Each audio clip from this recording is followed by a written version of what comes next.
Welcome. Welcome and hello. It seems that my chat has done something fun. Interesting. Very interesting. Well, hello everyone. Give me 1 second. I'm gonna grab Jet. Hello, my dearest Jet. Hello, my dear Tony. Hello. How are you doing today? I'm tired, as per usual, but per usual. what else is new? How are you? I'm all right. I mean, you know, suffering through this blanched existence. Oh, your father actually came today. Oh my gosh, my father! My father came to the good video game?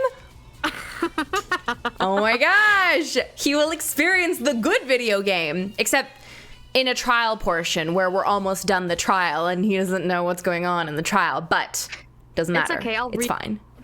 We have to recap anyway. You know what? You recap while I fix my chat. Something is happening to it. Once again, it seems. Okay, so essentially what had happened last time was that we cross-examined Nash and Ringo, this fucking Mario Brothers. And they were reenacting kind of the scene they had witnessed, you know, with Mr. Windibank and Gina. They had claimed that Mr. Windibank was the one holding the gun, however, that is not the case. And so we pressed them on that, and then we tried to recreate the crime scene for Mr. Van Zieks, who was not getting it, apparently. So what had happened was that we figured out where Mr. Windibank was when he got shot, where the shooter was when that happened, and deciding who closed the door and stuff. And we're about to get into the summation examination. Something else has happened to the chat. It's gone. What did you... Oh wait, never mind. It's not gone. I'm sorry. Oh, well, your father says that your mother says she loves your hair. Thank you, Mama. Too late for an Asogi Meet the Parents. And also too late for a Herlock Meet the Parents. That's so sad. Pa, Asogi is this guy grayed out right here behind the chat.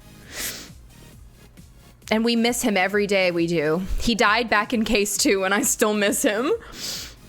Let's see. Will this maybe... Yeah, his soul lives on in a sword as well as continuing to dance in a world.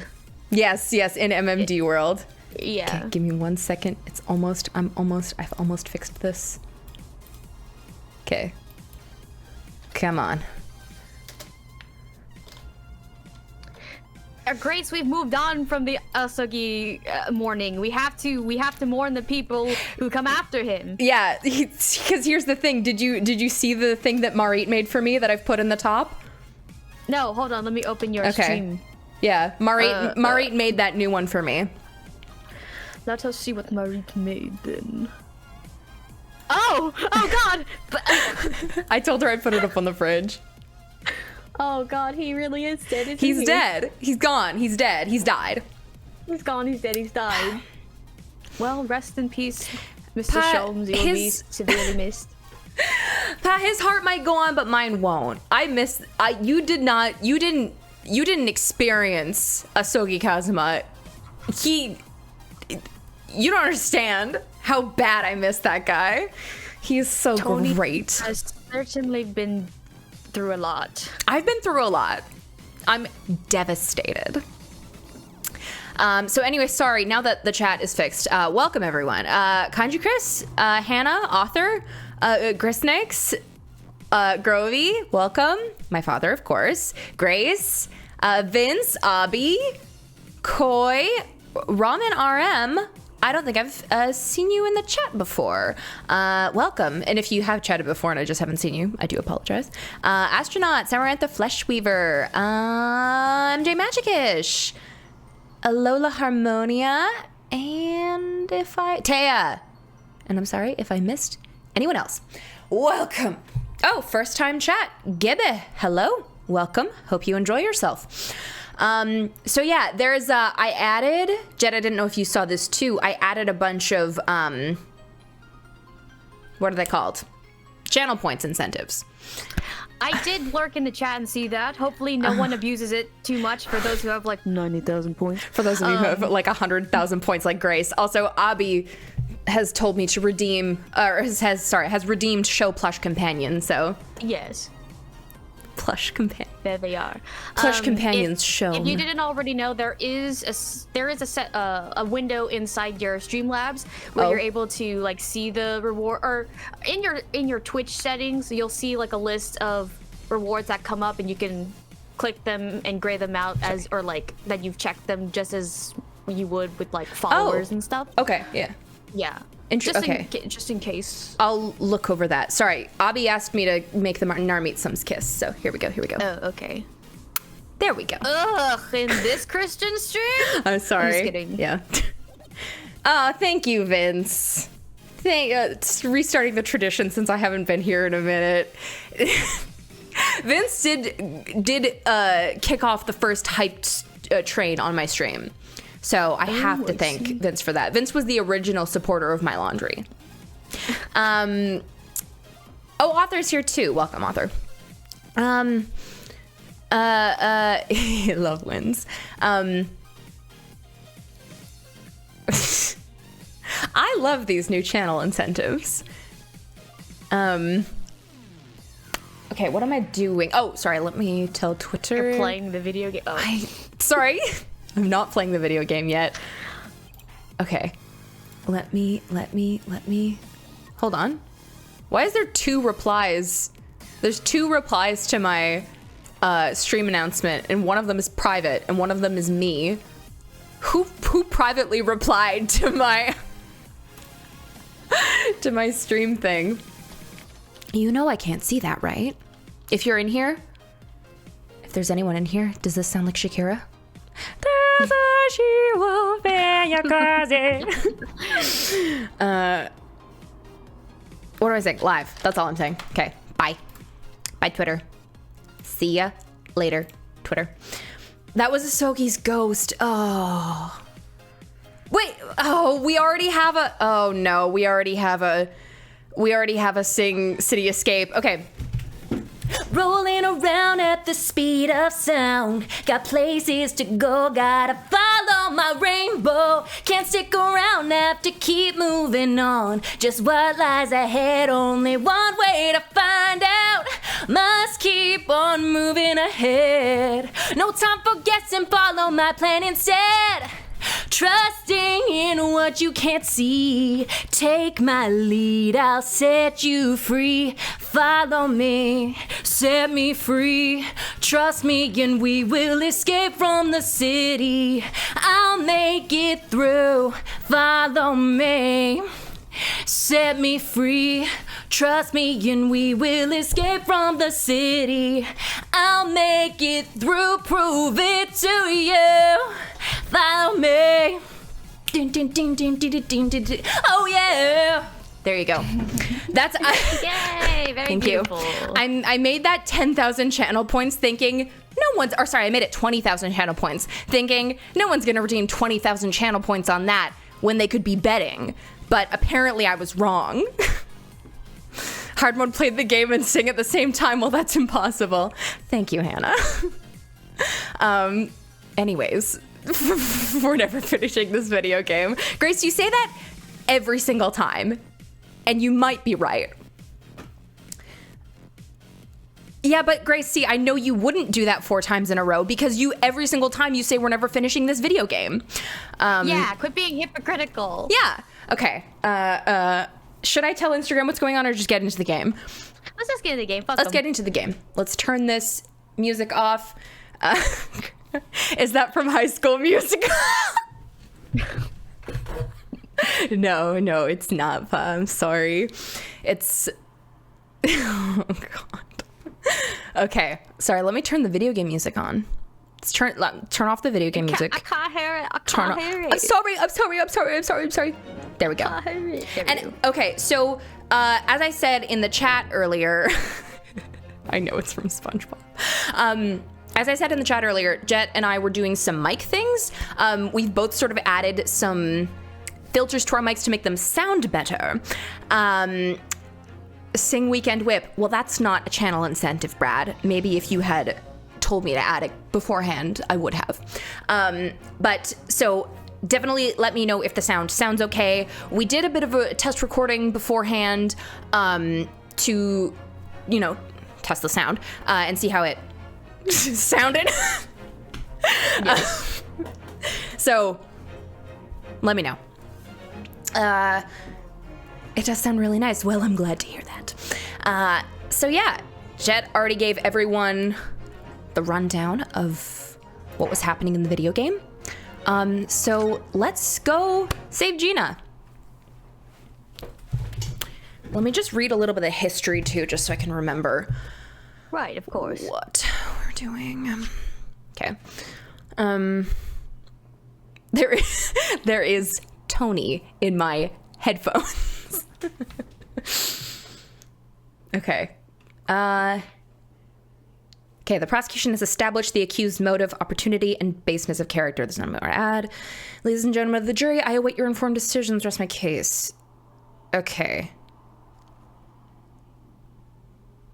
What is... Okay, the process... Right, okay. So he's saying... Sorry, I know you gave a recap, but I was freaking out over fixing my chat. Yeah, no problem. So... We use this... Okay, yeah. The disc. Oh, yeah, yes. So the disc was not supposed to be used as evidence for this trial. Because Strongheart wanted to collect everything related to Megandol. I mean, McGilded, yes. Megandol. Megandol is the fan translation name. Oh, I see. So, yes. So, things have been going on regarding McGilded stuff. Mm-hmm. And then Gregson's like, we had a meeting saying that we're not supposed to use this stuff. And then Van Zix was like, fuck you. Yeah. I do what I want. Yeah. Also, Pat, not Gina Linetti, Gina Lestrade. Yeah, Pat, not Sherlock Holmes. Herlock Sholmes is in this game. So. Well, you dead named him. I'm sorry. I dead named him because he's dead. Yeah. Okay, so the disc. And then I remember, because I was watching a little bit of the last stream just to catch myself up in my brain. And he said something about there's no way that one of the Mario brothers could have shot Mr. Windibank because there's only one shot fired from their gun, and then there's one shot fired from Mr. Windibank's gun, which was in Gina's hand, and the bullet shot from the Mario brothers' gun shot Mr. Sholmes. Shot Mr. Sholmes, yes. And then Mr. Sholmes also has a knife in him. He has a knife stuck in him. So yeah, I think that's the basis of why Van Zieks is saying, your argument doesn't work. Yeah. Brock, take nappy. I did say that last week, didn't I? It killed me. It killed me last time. Well, I can't take credit for that. That's Abby. That was Abby. But yeah, okay. And I guess we'll remember this as we go along. Should we just quickly look through the court record? Yeah, go look through your evidence. Okay, the pawnbroker's ticket. Sorry, guys, this is just like inventory. Gina's representation papers. So these are the ticket for the box and the coat. The coat with which the disc, music box disc was found. Yes. The blood samples portfolio. So we know that, okay, this has to be Herlock's because it's unknown, but, or does it have to be Herlock's? I'm guessing this is Herlock's because that was the bullet that went through him. But bullet or name unknown. So I don't know. And then this is Royce Farah Mason. And then Windibank is blue. Iris's story. The Hounds of the Baskervilles. Yes, okay. Basically just a summary of the McGilded case. Yes. From Miss Sasato, who I miss dearly. Oh, my hi, intellectual fan. Gone.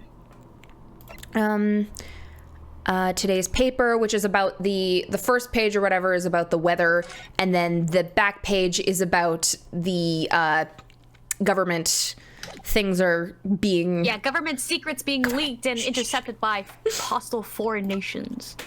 Yes. And then I have to think that has something to do with the what is it? The radio transmissions thing.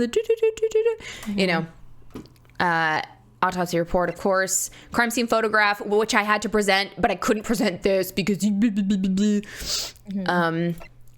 floor plan. Okay, the guns. The stereoscope that we should confiscate from Barack Van Zeke so that I can see him cross his eyes, and the music box disc. That's actually, this is new evidence that we got last trial. Should we do a little investigation for McGilden? Perhaps we should. All right. For McGilden.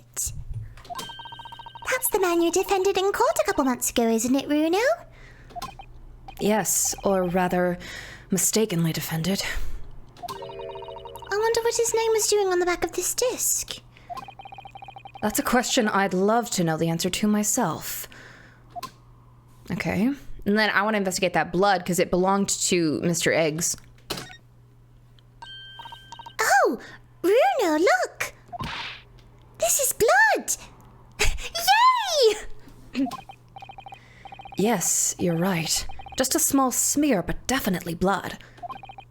Actually, I feel as though I might have noticed that before. You did. Then it's my time to shine again. I thought I'd be waiting forever. All right, hold still with that disc, Bruno. Can we get it done quickly, Iris? He's like holding out in front of him because she has to shoot him. Yes. He's like, can we please hurry up, Iris, please? Hurry up, Iris. In a flash. What color is this going to be? Green?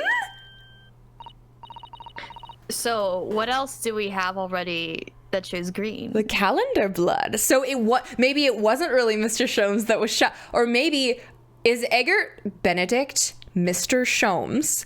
Is Eggert? No, because they had a whole. No, he couldn't be because they had a whole dance of deduction. I forgot. Yeah. Wait, you were actually legitimately considering that? Well, I don't know because he does disguise. We have the woman on the mantelpiece is Sholmes in drag. So you think Herlock show? Okay, yeah. Okay. Listen. Do your hypothesis creating. Do whatever you will. The man is dead, and you spit on his memory. Don't Tony me. I'm just thinking things through. You guys are so mean to me. Ooh, a lovely bright shade again. Yes, I know. I forgot that they were in the same room, and then I remembered like a 0.5 seconds later. Leave me alone. That was. This case is so long. That was forever ago. Wait, that color.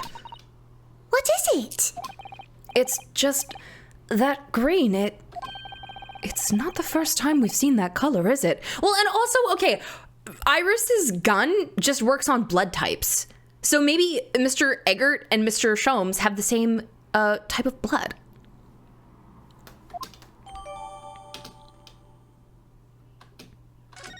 I do it out of love, Tony. I know. Okay. Sure. The smear. Okay. All right. Cool. And then let's continue. All right. Here we go. All right. What if I might say something at this point? Proceed, Mr. Foreman. Been stumbling about in a bit of a fog up to now, if truth be told. But all of a sudden... Oh, Zaphiel. Thank you for following. That's as badly obvious to me and my men. There's only one thing for it. Oh no. Very well. The court will hear from the jury. Ladies and gentlemen, you will present your leanings as to the defendant's culpability. Guilty. Guilty. Guilty. Guilty. You can't say anyone's guilty, juror number 4. You left a scalpel inside of Mr. Sholmes. Okay, if anyone's guilty of manslaughter, it's you. So we have a consensus among the jury, it seems. When you have eliminated the impossible, whatever remains must be the truth. Okay, is this not a Sherlock Holmes quote? Like a real one? You don't get to say that. Are you secretly Sherlock Holmes? He doesn't believe in Sherlock Holmes.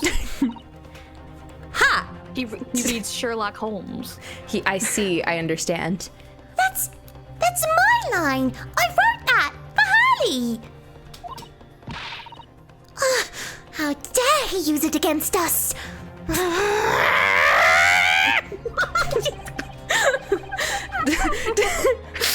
She's like, She throws a 10-year-old tantrum. yeah. Don't worry, Iris. I don't think we're finished yet. There's still more to this case than we realize. There must be, because there's one thing that I'm absolutely certain of. Gina didn't shoot Mr. Windibank. That's beyond any doubt. Very well. We will proceed with the second summation examination of the day. Mr. Foreman, are you and the other jurors ready? Gathered up squadron is primed and ready for action, sir. Very good. So, ladies and gentlemen of the jury, you will each explain on what grounds you have now determined the defendant to be guilty. Abby flings Iris across the courtroom like a phone to bite Barack Van Zieks. Like a phone. Oh, farewell my turnabout. Memories. Wow, I can't believe Iris flying over the counter is the phone's ancestor. Oh. I can't believe Iris is the ancestor to the Nokia. God, she's so intelligent. She's so intelligent. What's a rogue? Always a rogue, I say. Different breed to us law-abiding citizens. As only 2 bullets were found at the scene, I would say the whole case is done and dusted. Okay, I can't remember how I did this guy's voice. You don't need a stereoscope to see the truth here. Every which way you look at it, it was that pickpocket. Oh, never imagined that a simple operation would cause me such grief. Stop it. I don't. Windows virus and threat protection, you're not invited. The accused attempted a theft on the previous day.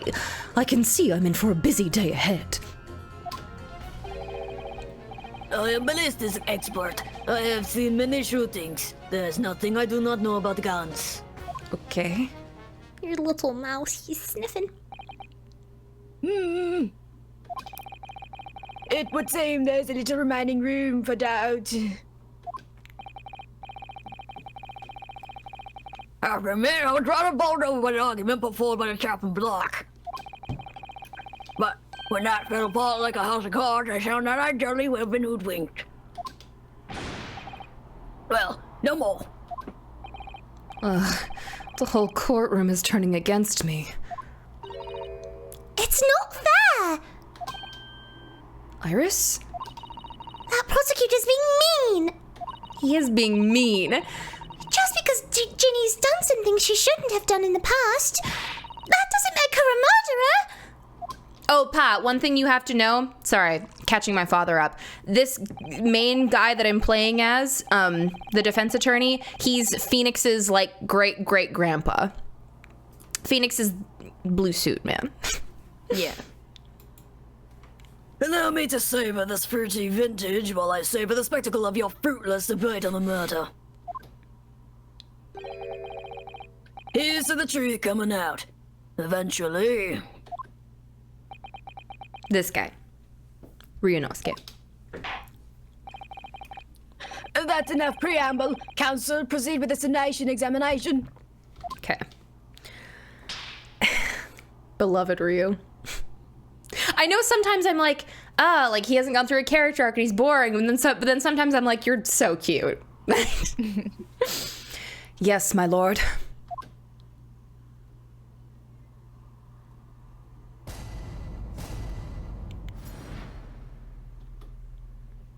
Okay.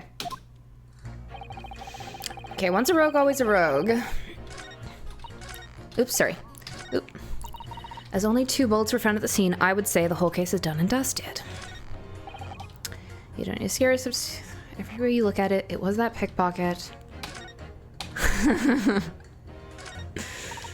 The accused attempted a theft on the previous day. I can see him in for a busy day ahead. Did she? Is that... Okay. All right, let's... I want to press him first, because I think he's funny. Hold it! Would you please stop muttering about things that have nothing to do with this trial, sir? The defendant's life is on the line here. Well, the thing is, I couldn't really say that it is nothing to do with this trial, to be honest. Huh?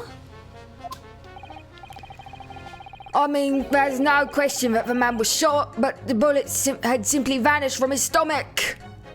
So it didn't go through Sholmes? It's quite inexplicable, don't you think?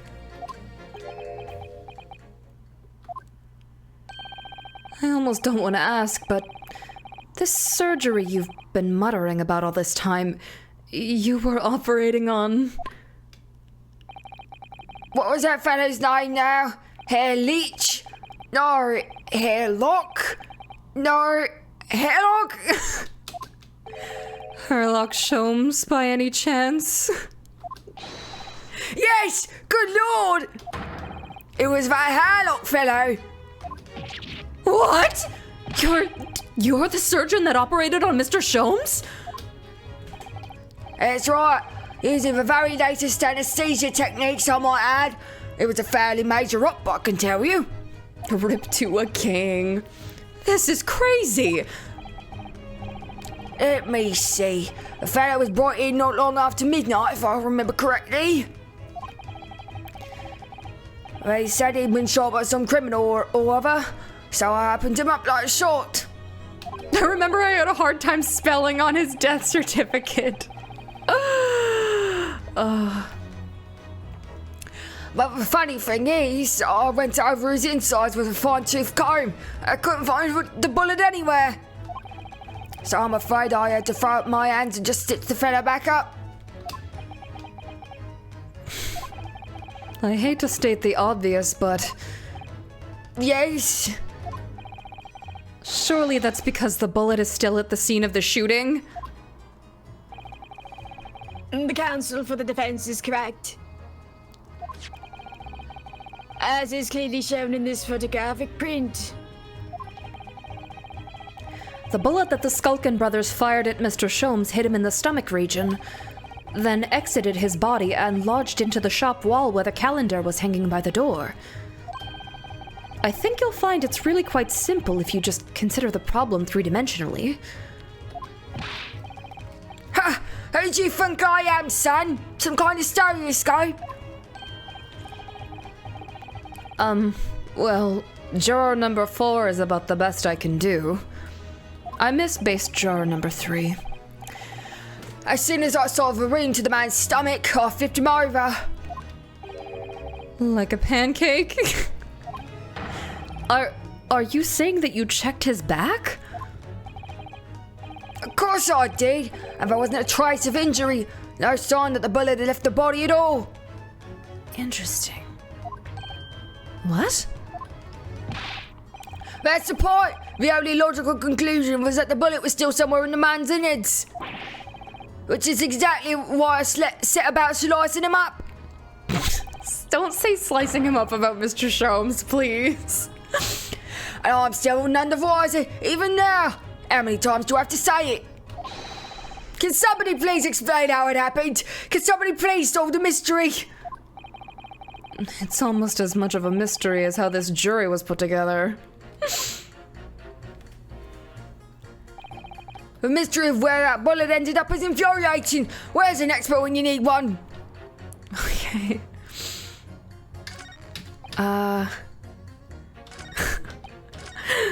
Interesting. The accused attempted a theft. Okay. Do we know that?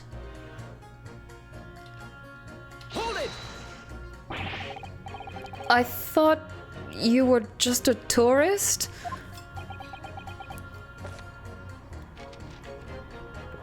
What a first message is right.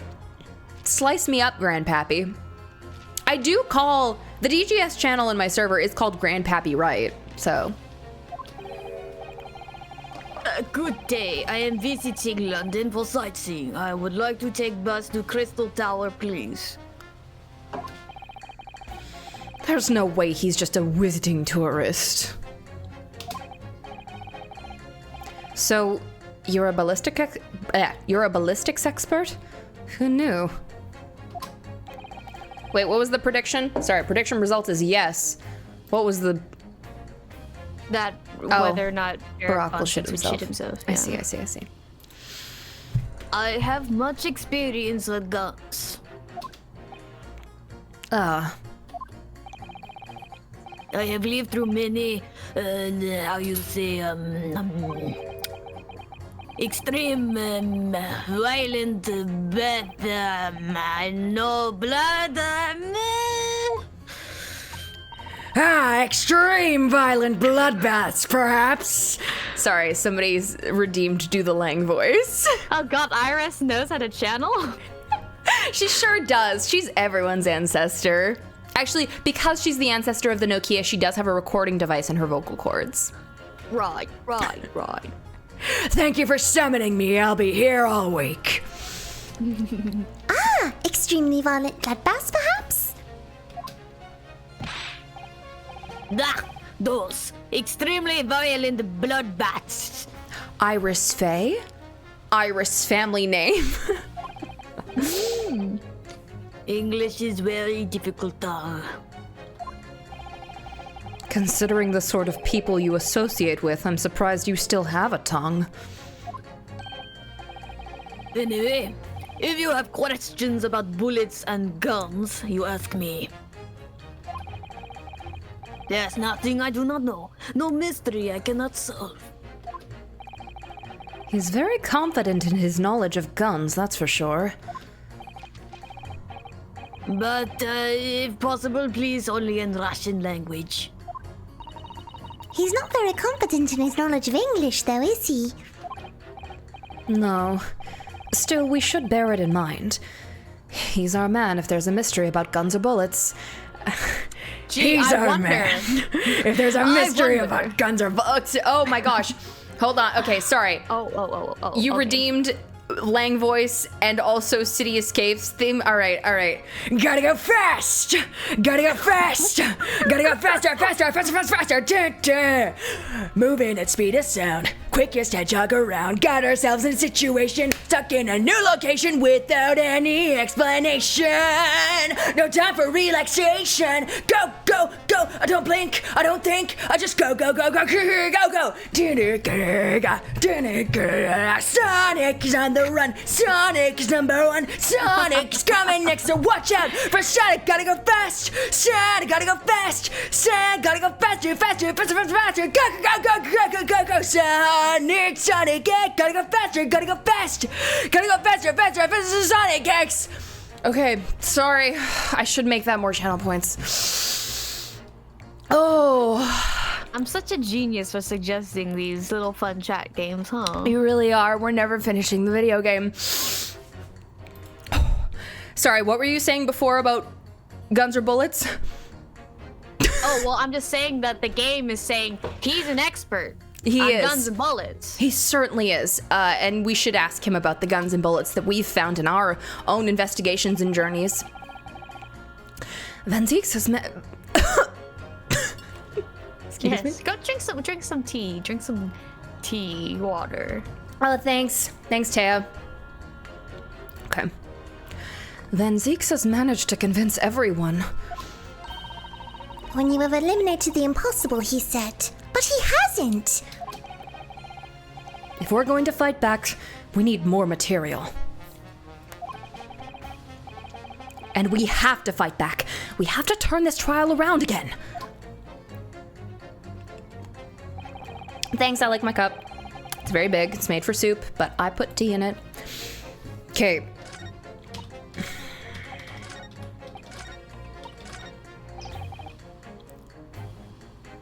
And we can't present things to them, right? Not in this No, segment? we have to pit people against each other. Okay. Let's ask her about this.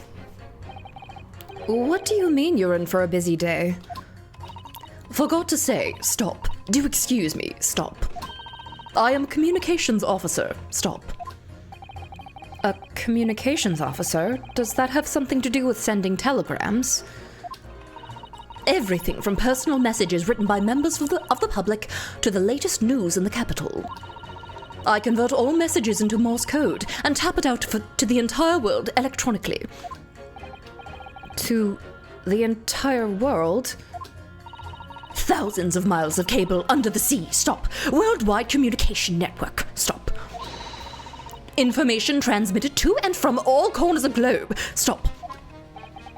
Ah, yes. She was getting equally worked up about the radio waves or the like before, wasn't she? I specialize in communicating information from government departments and newspaper offices. This is where the disc is gonna come in, I know it. I see. I'm sure I shall have to wire I'm sure I shall have to wire the newspaper reports of today's guilty verdict later. So no sleep for me tonight, I imagine. Let's just finish the trial first, shall we? Okay.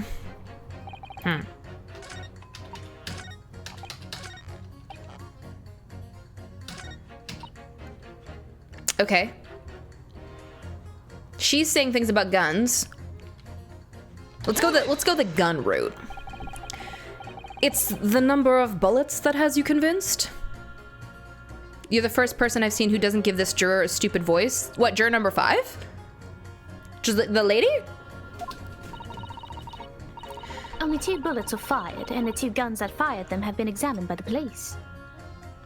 Wait, tea does actually very little for your voice? I guess it's just the hydration and like the warmth. I don't know.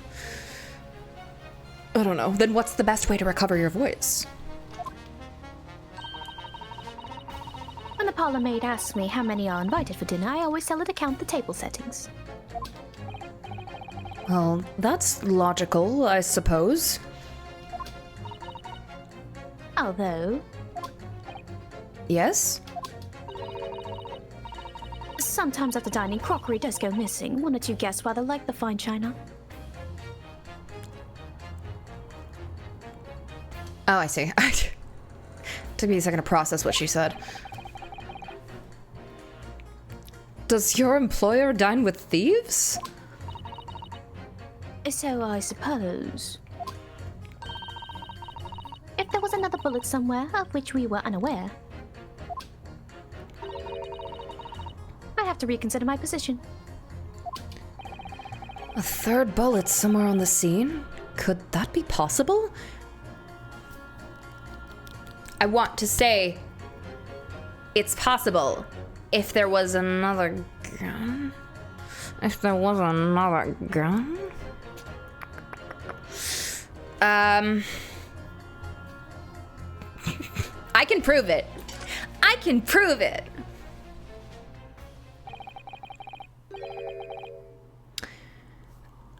For some reason, the few people I've watched all gave juror number 5 a dumb voice. They were men voice acting it, though, so maybe they just had difficulty. Well, I'm glad to be of service in that regard, then. Allow me to show you, then, the 3rd bullet. Okay, I want to say that the thing in the blood sample portfolio is the 3rd bullet, and then the one that hit Mr. Sholmes is different, because this is not his blood. Or is it? Is it the same type? I don't know. But they're giving us this mechanic, so I have to assume that everyone has a different blood color. Okay, let's try this. Oh, this isn't a good. This isn't a good. This does not spell good things. I don't suppose this would pass as the 3rd bullet. It passes for a bullet as much as you pass for a lawyer, my learned friend. Coming from you, I'm going to take that as meaning not much. In no way does it resemble a bullet, if that helps your understanding of my last remark. But here's the thing, Barack Van Zeeks. I don't see the little health bar in the corner, so... Ugh. Well, Council, if you look at the top right there, it's appeared. At the very least, I would expect the evidence you present to be of the correct form. Oh my gosh. Okay, all right. Fine. It's been a long day. It's been a very long day. Sorry, one moment. I'm going to phone a friend. He like ducks under the table. Asogi! Help me! All right, you know what? Shut up. I'm trying things. It's a puzzle game. Robot Safari, I'm going to answer your question and say that I paid money for my Herlock Shrooms, and I don't want to make it public. Oh, yes. However, Earl Dents was the one who had imported it, so it's up to Earl Dents whether or not they want to. Yeah, it kind of is up to Earl Dents, but I did pay $50 for him. Yeah, so regardless, like, I'm not going to say yes or no, because Yeah. that's not my decision. It's Yeah. Earl Dents' decision whether or not to do that, so. Yeah. Because they are in Earl Dents' world. So they'd have to like make that whole thing public and do a lot of, or like put it in a public world somewhere. But yeah. Sorry, SOJ is on Saturdays. Let's actually try to find this third bullet before we attempt that again, Runo. I thought, listen, I'm trying things out. All right, Let's you know save what? just in case, because we are at 3. Yeah. Just in case, I'm day. Okay. Just saying. Okay. Hold on. Robot Safari, we were in an MMD world. Yes. The one at the beginning you can find pretty easily if you just search MMD. Or if you're talking about Tony, that was Earl Dents' private world, okay? Yeah, So like I said, Yeah. that world specifically is Earl Dents' world, the person who imported our avatars. Yeah, and like that would be up to them to make that world public or put Asogi and Herlock in like a public world or something. Okay, let's try and find this third bullet, shall we? Okay, wasn't that? Fine. You know what? Fine. All right, I have to go through this evidence. This is not gonna be this. No, it's fine. No, go back.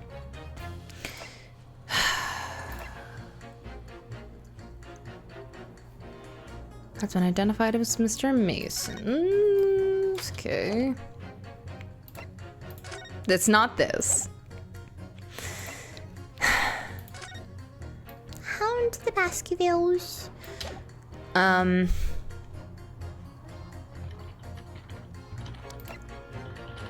Notes collated by Miss Sato.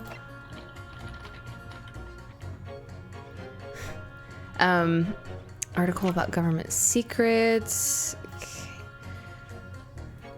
Okay, Instant Tony. death due to... We're looking for the third bullet. Okay, so before you attempt to do this, Yes. Have I pressed every...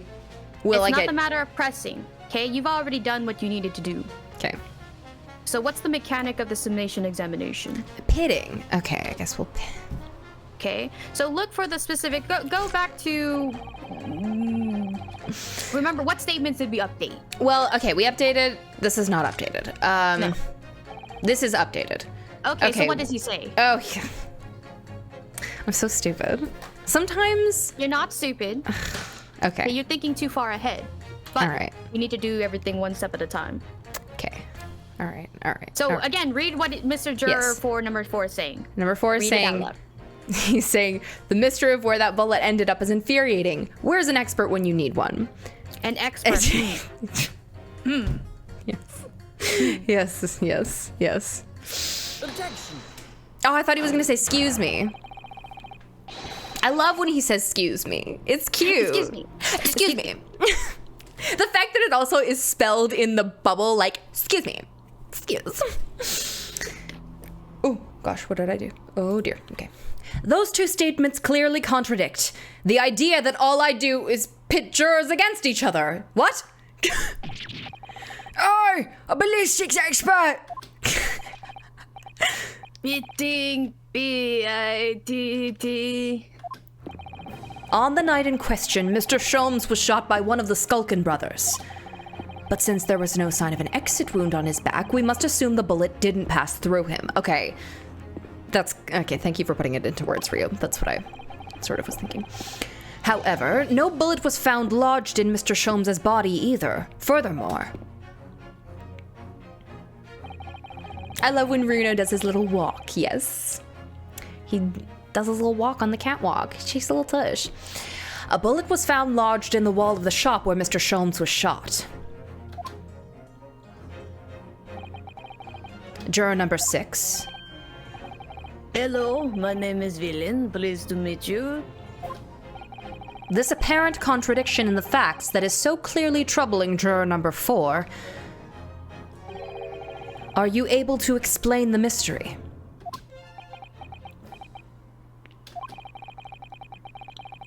I have seen very similar situation in Murderland. It was night. There was blizzard. I was running away along Mountain Road and freezing cold. Why would you have a blizzard in the freezing cold? Golly, I don't know about eating ice cream when it's cold outside. The snow was piling high on both sides of the road. It was very narrow and dangerous.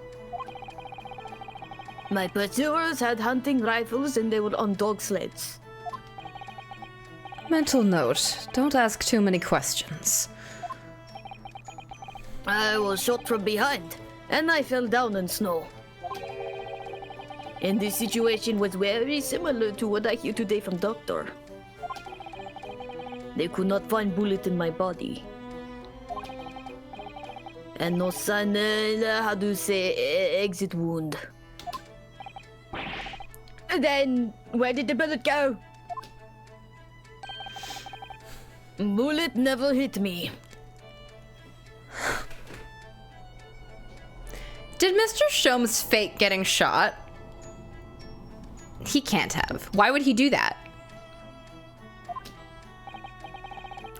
Well, if it never hit you, why'd you fall down? Bullet hit frozen wall of ice very close to my side. What? One small piece, very sharp, broke away from lump of ice and pierced my body. It made deep wound that looks just like bullet wound. Good gracious! Of course, piece of ice quickly melted inside me. He wanted to get cut open.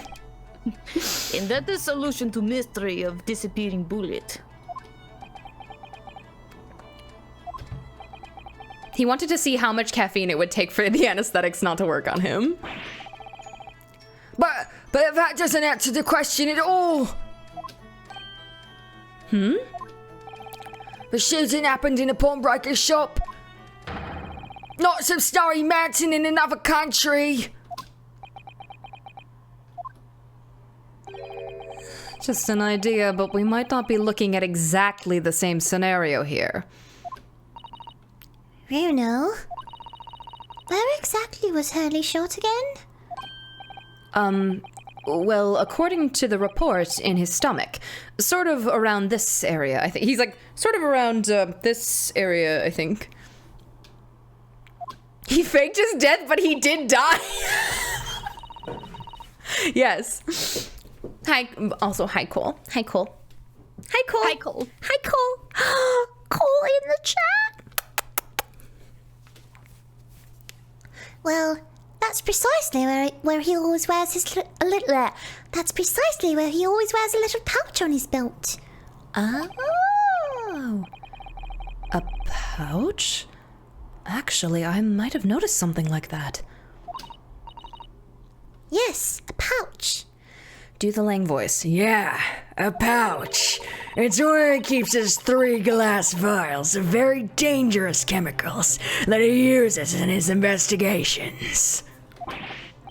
What? Iris? Are you alright? Really?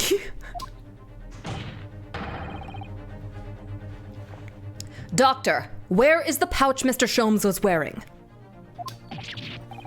Wait, Grovey, what did you... Yeah, it's always Iris channeling Lang. Also, Grovey sent a... Hey! Lang Sonic Furry! Yes! Hold on, can I put this on the fridge? I want to put this on the fridge so bad. Grovey, do I have permission to put this on the fridge? If Grovey tells me I can put it on the fridge, then I'll... Oh, gosh. Well... The fellow had nothing like that on his person when he arrived at the hospital, as far as I can remember. Yes. If I may. You may not. Okay, whatever. I'll just sit here while you tack on this picture on the refrigerator or whatever you call it. Maybe a place to store my wine. As you know, It's I like not- to drink it cold. He's so messed up. It's red wine. You don't drink that cold, idiot. You're so stupid. Never go in against a Sicilian when death is on the line or when wine is on the line. Except I'm not Sicilian, but you know. Want to remind you that I'm racist. Do you think I give a fuck about what an Italian says? He's racist. There we go. Now it looks like Lang's furry killed Herlock and is just like, Yeah, I killed this guy. Bit him to death, just like redacted investigation spoiler. okay. Do you want a transparent version? Yeah. I would like a transparent version, but let's continue for now. Am I allowed to use the character voice request channel point thing to request to Von Karma? You are. For the character request things, you guys should definitely either say which character you would like to be replaced by the character voice or specify something you would like me to say. Lord Van Zeeks? Well, I realize it is forbidden for the prosecution to interject during a summation examination. Oops. I should inform the defense that I have the pouch in question in the antechamber outside the courtroom. Sorry? Okay, what? Ratskull, you gotta specify. I mean, you can use it on a Van Zeek's line if you want. Okay, sure. I'll replace Fancy. As I understand it, when the police arrived on the scene and found Mr. Sholmes injured, they removed the pouch in order to assist the wound. There you go. Ah, thank goodness! I thought I was getting forgetful for a moment. Sorry, I don't know what came over me. Since then, it has been in my safekeeping along with all the other evidence relating to the case. Oh, I thought she was going to stay that way. Shame. I can personally vouch for the fact that it has not been touched since the incident occurred. He had a frog in his throat. Very well. Jeez, this courtroom is filled with a lot of different voices today. While extremely unconventional during a summation examination, I must demand the prosecution presents the item in question with all speed. Phoenix voice. I mean, I don't really. Okay. Yeah. Just I'll replace Ryu's lines. Oh, yeah, okay. Are you gonna say this one? I didn't know that was me. Bring forth Mr. Herlock Sholmes' pouch. Okay. I don't really have a distinctive Phoenix voice. It's very much like my real voice, except less nervous, but I'll do it in a second. I see. So this is the pouch worn by Mr. Sholmes on the night in question, is it? Look at that. One of the files is broken, and the leather around it is scorched black. It's just like a voice. It's almost as if the file exploded. Exploded? So, that night, we're gonna get confident, Ryu. The bullet from the Skulkin brothers' gun struck Mr. Sholmes' pouch. And it was the glass vial exploding that caused the fellow's injury. See, I did I not say? Did I not point out? When you guys redeem the character voice request, you gotta say which one. Hold on. So Zephyl said, could you do Iris's voice for BBZ? Okay. And then Rat Skull said, She Long Toad. That's not gonna work. I'm sorry, I'm saying right now, She Long Toad is not gonna work. Yeah, so Rat Skull, choose a different character, and also I'm going to put a pause on these because we have to play the video game. We have to play the video game. So you guys have all these excess points. Please use them sparingly. Don't overtake the entire stream doing the request. It's fun, yes, but don't do so much in a row. Okay? Yeah. I appreciate you guys being involved though. It's very fun. But I do want to finish this video game. It was that glass vial exploding. Okay. This bullet did not penetrate victim, but was deflected into wall of shop. Yeah, I'll make it more expensive. I love wine. A delightfully complex aroma. What the fuck? It would appear one mystery has been solved, but another has arisen. Barrett Monteith's why is a voice like that little child's? I'm practicing for my future career, though it has no bearing on the truth of this case. What? Neshi Legacy rating with a party of 3. Welcome. Thank you.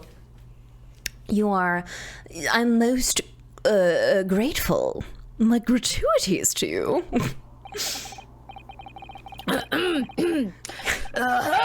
Okay. The bungling and burgling brothers shot the detective, and the accused shot the pawnbroker. Okay, sorry. Gaslight! Gatekeep! Good boss, I guess! In Manfred's voice. There you go, Red Skull. Okay. Nesh Legacy, thank you for following. Turbo, thank you for following. Redeemed Turbo Tony Burger's Heart Edition. Okay, that means we're not allowed to go off on anything for 10 minutes. Okay, that's fine. Put the timer on, or do you want me to do it? You can do it. Yeah. Okay, I don't have anything do the with timer me. Then. Thank you. Did you say this line? Yes, I did. Okay.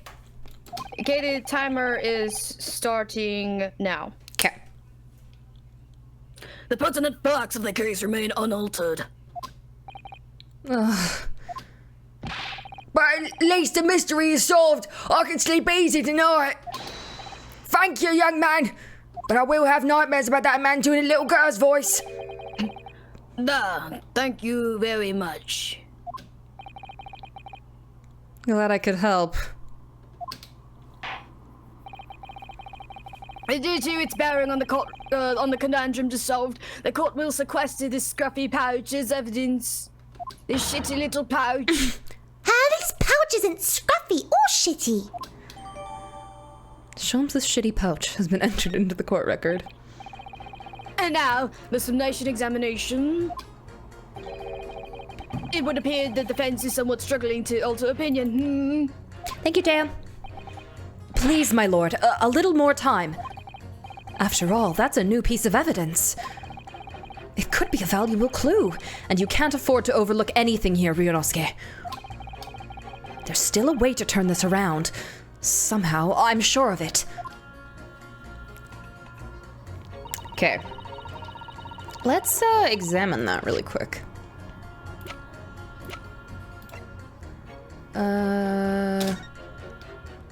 Okay. Okay, it looks like... It's really scorched badly just here.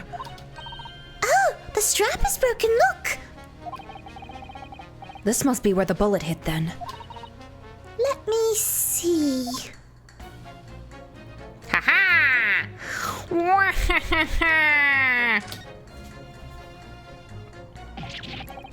What the? Iris, look! Behind where the broken vial was, do you see it?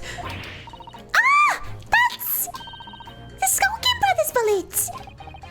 What a stroke of luck that it hit his pouch. This is an amazing discovery. What this means is, there were 3 bullets fired at Windbanks that night. We found exactly what that Jara was talking about. The 3rd bullet! It's time to press that juror again, I think. Okay. Yes. Yes.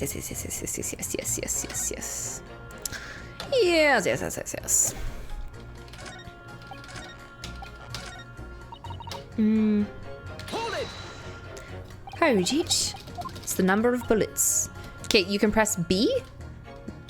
No, you can't. Someone said you could hold B before to make it go through all the things, but you can't.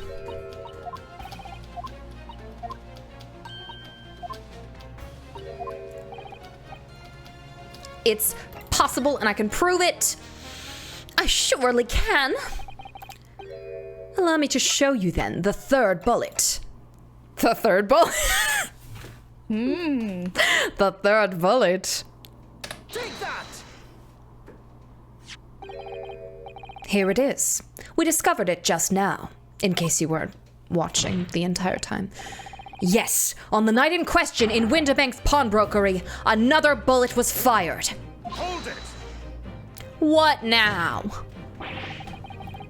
What is this new trickery, you conjurer? Where did you find that bullet? Were you not watching this whole time? It was lodged inside Mr. Sholmes's pouch. What? This pouch was removed from around Mr. Sholmes's waist before he was taken to the hospital. We just went over this. And since then, it has been touched by no one. Do you mean to say the shot fired from the Skulkin Brothers at night? Yes, as your lordship has surmised, it hit this pouch. We literally just went over But that makes no sense whatsoever. We already know the whereabouts of the bullet fired at Mr. Sholmes. It's clearly visible in this photographic print. Ah! 2 guns from the scene have already been submitted into the court record as evidence. Yes, that of Mr. Winterbank and that belonging to the Skulkin Brothers. And examination of both guns revealed that only a single bullet had been fired from each. Ah! But that must mean... That's right. We now know that on the night in question, 3 bullets were fired. This would be so much easier if we could tell the fingerprints of the gun. However, only 2 bullets were fired from the guns recovered from the crime scene. And until that incontrovertible inconsistency is somehow explained, we cannot and must not pass judgment. Is he shitting himself? He poops himself. Order, order, order! While dissemination examination remains incomplete, the court has been presented with new facts. Facts that would appear to shake the very foundations upon which the case against the defendant has been built. As is my prerogative in this situation, I hereby temporarily suspend the summation examination. By Jupiter! What? Bailiff, bring the witnesses back to the stand at once! Oh my goodness. He poops himself. He poops himself. He poops himself. Oh god, he poops himself. Witnesses! Governor! And were you listening to proceedings while the defense carried out the summation examination? It was, Governor, it was. Perhaps we can dispense with the tedious preamble. Simply answer this one question. The third bullet has been identified at the scene of the crime. What do you make of that? Thank you, author. Make of it, Gav. I don't make nothing of nothing. Is it one of yours? God blimey, Gav, God blimey. Not a chance. In that case, did you have an accomplice? What?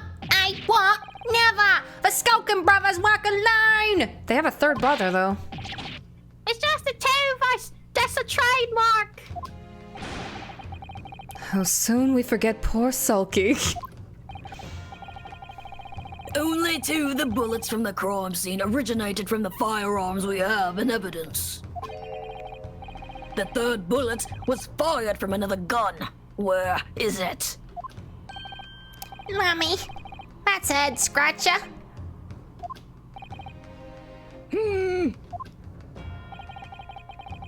A cancels for the defense. Yes? I should like to hear your thoughts regarding these new developments. The third bullet and the mysterious missing firearm from whence it came. Thinking back over all the testimony we've heard and all the evidence we've seen, I think I'm starting to form a picture. A picture of what really happened that night. My lord, I think it's clear what this third bullet tells us about the Skulkin brothers. I mean, I think they had a secret accomplice because they were talking about having a third brother. And if they were searched, they couldn't have had why would they have a third gun?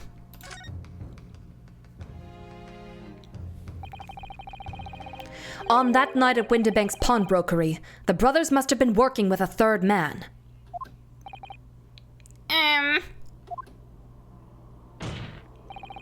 The witnesses are clearly doing their best to cover up the existence of this accomplice. Oh, and then earlier, sorry, does this count as tangent if I'm playing the game? Earlier they were talking about, you know, what is doing? That was mine, sorry. Oh, okay. About how, they're like, oh, we can't tell them this because he'll get mad. The witnesses, okay, sorry. But the evidence all points to the fact that there was someone else present. Someone carrying a gun. I can't believe the detective, aka third brother, shot Sholmes. How could Gregson do this? An accomplice, you say? Big swill. Excuse me? These protracted proceedings have already forced us to endure 2 simulation examinations.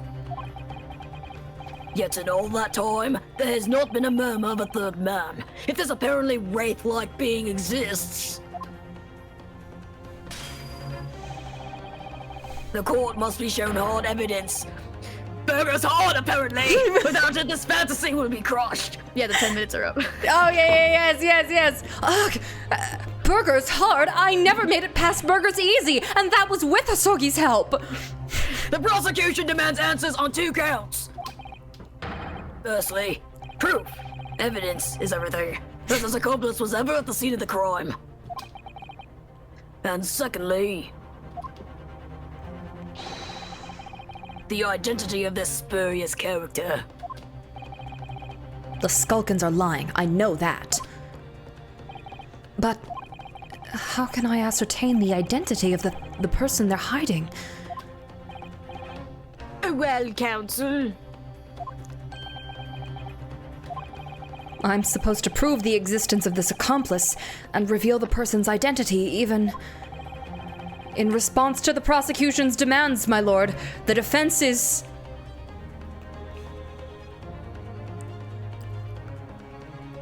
I want to say... You know what? Maybe I'll do a little save scum here. I could do a little save scum, a cheeky little save scum. save scum, a cheeky little save scum. Somebody can have a little save scum as a treat. I'm gonna say yes, and then I'm gonna guess Mr. Eggs. Because he's... The defense is ready. I believe I can provide all the answers the prosecution demands. So, my learned friend, despite the swimming eyes, you seem to think you have something to say. This promises to be interesting. I have to push forward now. There's no other option. I need to use every single piece of evidence available to me if it will make a difference. In that case, Counsel, I would ask you to present the evidence without delay. On the night in question and the moments leading up to the death of the victim, what proof do you have that there was a third intruder present at the scene? Proof? I thought it was just gonna ask us to prevent a profile. Okay. Okay, you said Eggman, right? Mm-hmm. What evidence do we have that connects him to... Oh! Yeah! Let's try this. Take that! The evidence is this. That doesn't sound good. You perplex me, Counsel, by looking so pleased with yourself despite this quite displeasing answer. No! My learned friend has a knack for it, my lord. Get that health bar off the screen! Get it off the screen! That one was a freebie. I will bite, kill, maim the health bar. It seems presenting nothing as though it was something is a favorite trick of the learned conjurer. Ah! Well, I think it takes a certain genius to give such a completely wrong answer, personally. Like Early. The kind of genius I could really do without. Time to think again. Okay, let's just...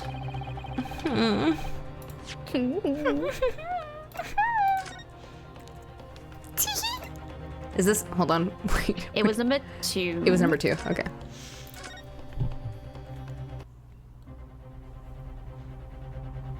I think I'm not ready to present answers. Let's try that. No? The defense is... Was that the wrong answer? Tony, you were on the right track. Okay. Okay. So, you know, tell me, why did you present the disc? Because Like, it had...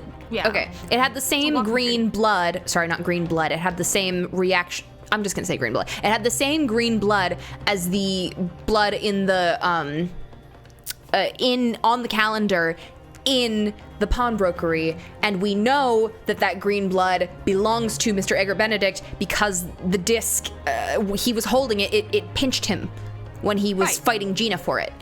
Right. Okay, so, in the summation examination, we learned something, right? Yes. What did we learn? I don't... Dude, that was a whole 20 minutes ago. Okay, well, I remind you, okay? There was a third bullet. Yes, there was a third bullet, right. Yeah. Okay, so, because the third bullet we discovered was the one that hit Mr. Sholmes, what was the false premise that we were operating on the whole time regarding that bullet? The one in the calendar was the, was Mr. Sholmes's bullet, yes. But now we know that's not the case, right? Yes, okay. Yes. So we'll go with that one instead. Okay. Come on. Let me in. Like, you were right. I was right, I just presented the wrong thing. Yeah. Much like the prove that Mr. Windibank was not holding a gun. Take that! The evidence is right here in this portfolio. By Jove, that portfolio again, isn't it? I fucked up that sentence majorly. Sorry, the judge is old. Do you expect the court to rifle through your papers itself? Be more specific.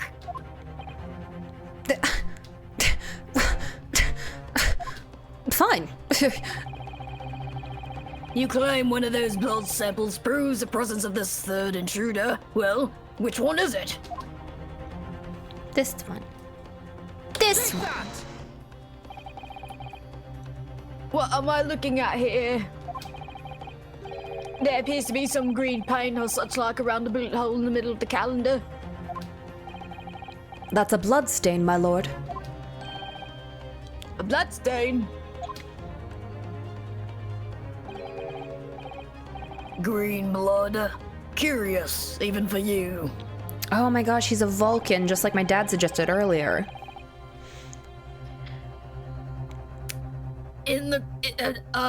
What? Is the court to understand that the intruder was some unhuman creature? It's something developed by Mr. Herlock Sholmes. By the great detective? New invention! Stop! Ye not yet appeared in stories. Stop! Everyone here reads Herlock Sholmes. It's this, you see. It doesn't have a name yet, though. This fogger sprays a chemical that reacts with the different elements in people's blood to change its color. Different elements of people's blood. Yes, everyone's blood is slightly different, you see, because it's made up of different elements. So, by seeing what color it changes to, you can tell in a flash whose blood it is. Oh, that brings a whole extra dimension to looking at blood. Talk of blood in courtroom. Stop. Very exciting. Stop. As an example, this one shows the blood of the victim, Mr. Windibank. Ah, striking blue. That color can be very soothing now and again. Yes, so you see the green color of this bloodstain on the calendar shows that somebody else was shot in the main part of the shop. Now hold fire there, young man. Could be from some unrelated incident, couldn't it? No, it's not unrelated. The date showing on the calendar is the date on which Mr. Windibank was killed. By golly! Therefore, we can assume that whoever was shot on the same day. Let Iris swear 1902. Van, whose blood is it? Well, the Skulkin brothers in the stand don't appear to be suffering from any gunshot injuries. Which means it must be the blood of somebody else. The third intruder, in fact. Objection! Whose identity the court is still waiting to hear? You can't delay this any longer, my learned friend. Who is this alleged third intruder? Take that! The man's name is Eggert Benedict. Good Benedict, who on earth are you talking about, Counsel? He That's paid. the fakest name I've ever heard. Yes, I know that, and everyone else probably knows that. But bear with me. He paid a visit. He paid a visit to Windibank's pawnbrokery on the afternoon before the incident took place. When the accused attempted to deceive the pawnbroker into releasing this article into her possession. That's right.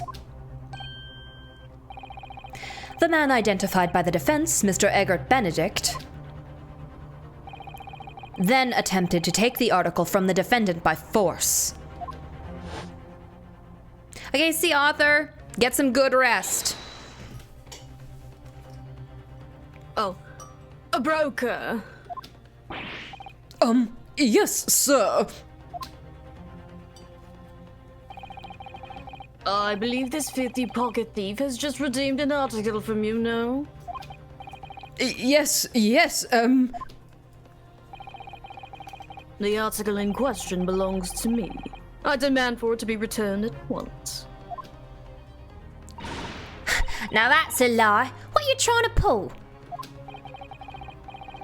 Give me back my overcoat, you wastrel. And needless to say, yes. and Fuck. any music box discs too.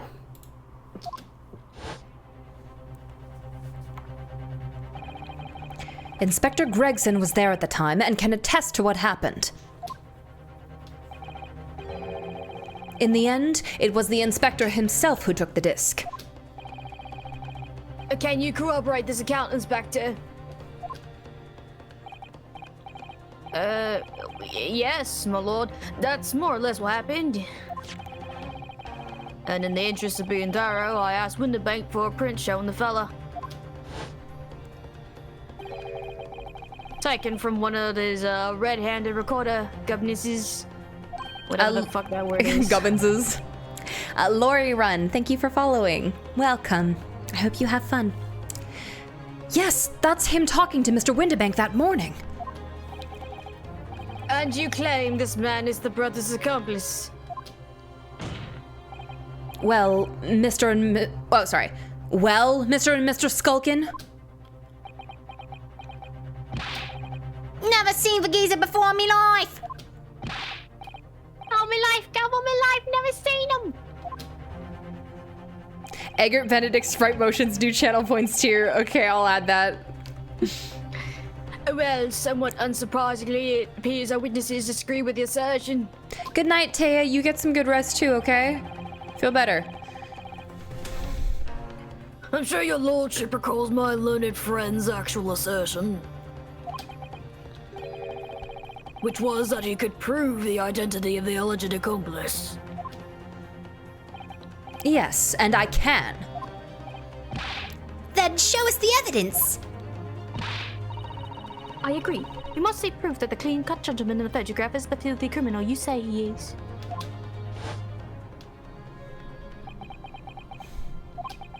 This is the last piece of evidence. I've had a feeling that something has been missing in this trial from the very start. But now, I'm going to drag it kicking and screaming into the courtroom. Are you ready to present your answer to the court then, counsel? Yes, my lord. The defense will present the evidence now. Proof that the man pictured in this photographic print was in fact the person struck by the third bullet. Oh,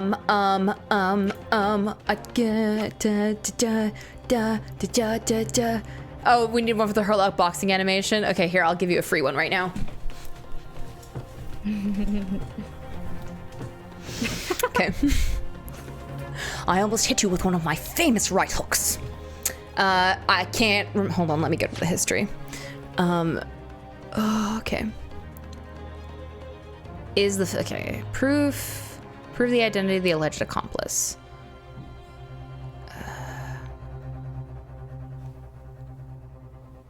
So just proving his identity that he's a criminal. I see, okay.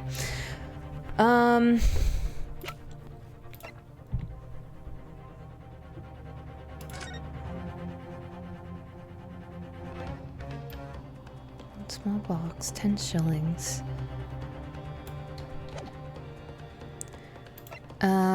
Gina's thing. The blood is Mr. Mason's. Okay. And it's not gonna be this because this was what we just did.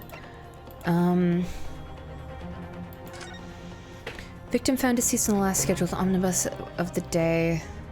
After a stab wound to the abdomen.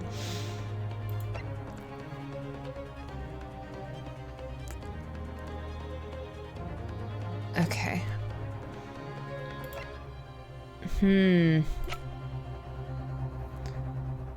Autopsy report. Okay. No. Wait. Okay. Post-mortem findings. Single bullet wound at upper half of victim's back. No other visible signs of trauma. Instant death. Okay.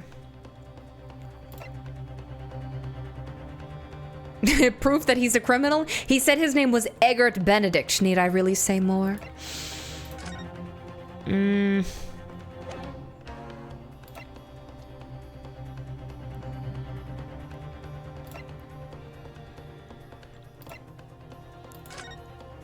Okay. I wonder if... No. I don't know. No.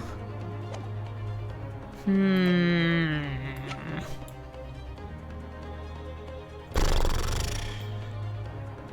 a little stuck. We're just trying to prove his identity. You need help? Maybe. Okay. Asogi, help me! Alright, well, listen well. Proof that the man pictured in this photographic print was in fact the person struck by the bullet, right? So you need to justify why you chose the initial blood sample, right? Yes. That's what they're actually asking. Oh, wait. So now I present this one? Because there's... Because we already so went... they're asking why should we believe that this Mr. Benedict was the person that we're pointing out? I need like a...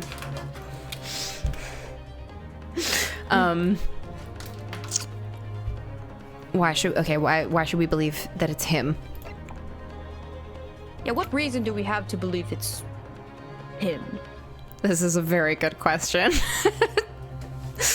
Well, we already know, right? We already know. We've connected the dots. We have. So it just wants me to reiterate the point? Yes. Okay. Take that! Because the first time you brought it up was like, this is how I'm naming the accomplice, and then they're asking, well, what specific reason why? Right, and then I It's thought... yeah, it's and kind then of dumb. it is a little, like... Karma points to the evidence like a dowsing rod, like the bit in Princess Bride where he's like, guide my sword. Yeah, because they just said, oh yeah, the blood is the same color as on this thing. Yeah. Okay, all right. So it says that you could have either presented the blood samples portfolio again and choose the sample of the music box disc, Okay. or just the music box disc. But essentially, like, the calendar blood was painting or showing that there was another accomplice because we don't know whose color blood this is. And then the second presenting of evidence was, okay, why are you saying it's Benedict? And it's because Okay. we know that he was hurt by this disc and it's the same color as the one on the calendar. Yeah. Therefore, we are placing him in that crime scene. Gotcha, okay. Which I thought we had already done, so I was like, what more do they want? It's a lot of word jumble. They say a lot of things. They repeat the same things a lot of the time. They sure do. It is a bit of a word salad. Yeah, and so like because of all the text, you end up forgetting kind of what was said, or it gets lost. Like Yeah. I understand Yeah. All right, well, as I mentioned before, on the afternoon of the day in question, the defendant attempted, deceitfully, admittedly, to reclaim this disc from Windibanks. Which is when the aforementioned Eggert Benedict Cumberbatch appeared on the scene, I believe. Yeah, it's honestly so unfair that Ryu can't have someone channel Kazuma to help. Kids these days, Phoenix, really do have things too easy. It's true. This man then attempted to purloin the article from the defendant's possession, no? That's correct, my lord. I myself was present at the time. It was following this that a minor incident occurred. But of course, sir, here is the disc for you.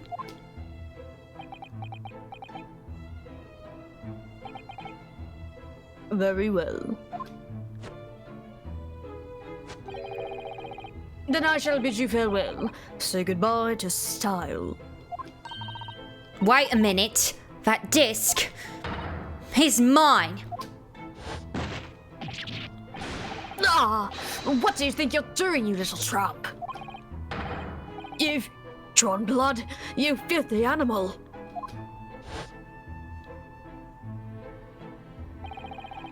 Being a music box disc, it has countless small but sharp metal protrusions over its surface. Yes, I love how violent all the weird girls in DGS are. It really looked like she was like going to strangle him. She was like, "Ugh." Those protrusions caused Mr. Benedict's finger to bleed. And the resulting smear of blood is still visible on the disc now. Oh goodness, a bloodstain is it? My assistant and I have just analyzed the bloodstain here in this very courtroom. Using my trusty fogger gun. Yes, and we added the results to this portfolio.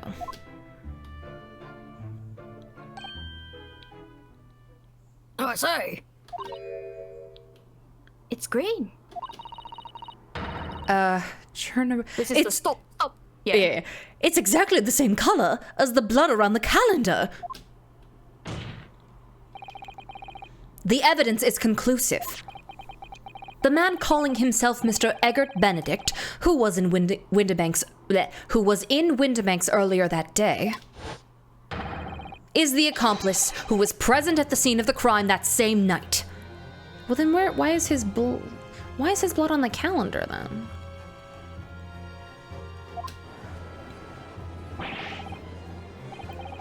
Look at those two brothers now. They're sweating buckets. Oh, what are you talking about? It's boiling in here. My lord, it is the opinion of the defense that Mr. Eggert Benedict should be summoned to the courtroom to testify.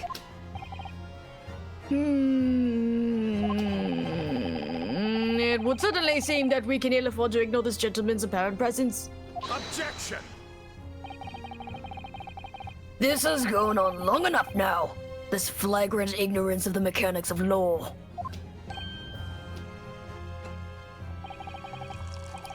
Sherlock Holmes, you say? Yes, I've heard the name. The protagonist in a series of short stories for the vulgar classes. A god of detection or some such. The fucking book character. Sherlock Holmes? You mean the fictional book character? The one you claim that is a real person? Yes, I will certainly believe the word of some fictional book character. I love that he's going along with this trial thinking, yeah, okay, sure, the book character got shot. Lori Run, I'm free from follower prison, hello. Thank you for the warm welcome. I love the layout. Well, thank you. The layout is made up of various things that have been sent to me for me to communicate my pain and my frustrations and my and my experience with this game.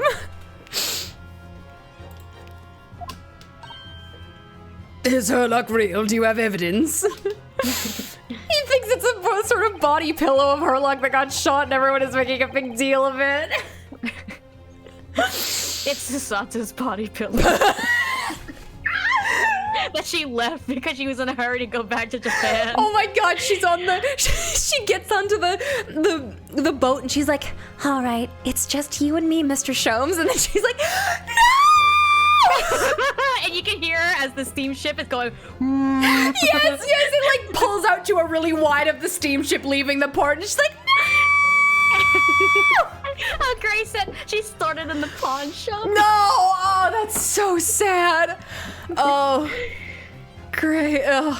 Oh dear. Oh, it's Mrs. Sato. I'm so sorry. And she's gonna have to spend 50 days on that boat without her body pillow of her favorite anime protagonist. And who knows when she'll ever give it back, if ever. Right. Oh, sad. She comes back and finds out it's been shot. It's like burned. It's like, God. And now you employ chemical substances devised by this fantastical persona in the highest court of the land. Again, this fictional book character. It does not exist. Do you expect us to take you seriously? The samples made by this plaything are not fit to be called evidence. Everybody's under this grand delusion. You're getting kind of heated over there, Mr. Van Ziegs. Yeah, keep going, Runo. He's getting tilted. So the bloodstain turned a shade of green. What of it? Here's to you successfully proving that no other blood in the world would turn the same color. Fanzing Stature number 4. You operated on a pillow. Oh, well. Whoa, okay, sorry. I thought... It's been so long since he's done that, I thought he was gonna throw his wine across the room. He went like... And then juked me out with the leg. Oh, that actually legitimately scared me. Thank you, Grace. And pray, do not even think of suggesting that we should take Mr. Sholmes' word for it. Is he right? Is Mr. Sholmes' concoction a load of rubbish? I don't know. I don't know, I mean, he is a pillow.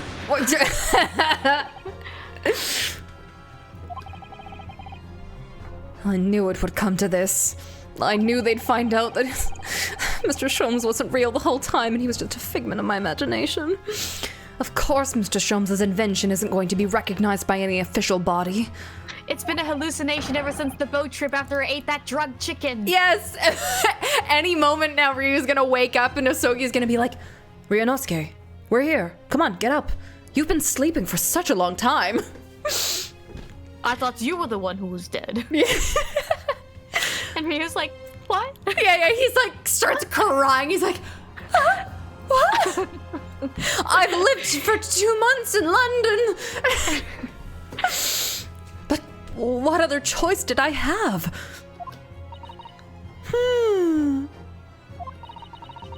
I'm just remembering what Father Christmas over there said before. Sorry, I thought she was talking about Benzies for a second. I just realized she was talking about the judge. If she started calling Barack Benzik stuff like Father Christmas, oh, Iris.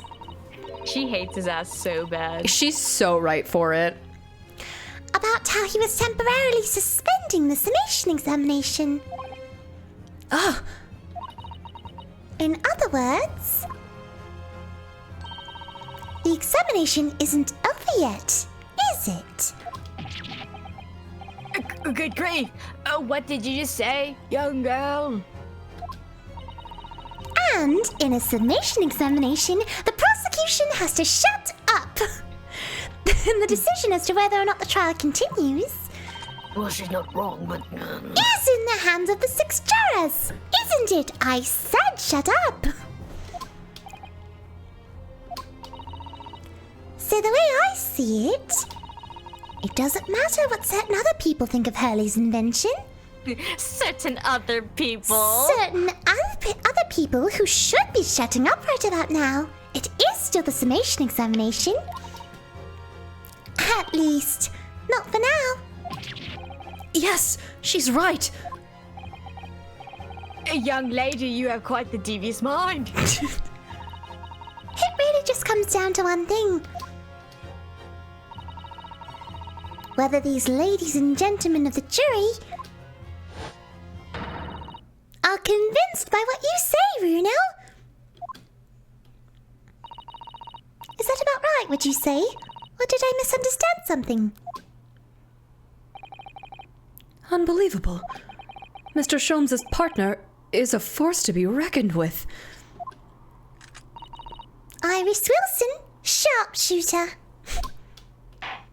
Pew pew. After that shrewd precise to the situation from an entirely unexpected source, it must be acknowledged that the previous summation examination is yet to reach its conclusion. This is absurd! You shut up! Ladies and gentlemen of the jury, the court now looks for you to your final leanings in the matter. As proud citizens of Her Majesty's Britain, I'm sure you will come to fair and just conclusions.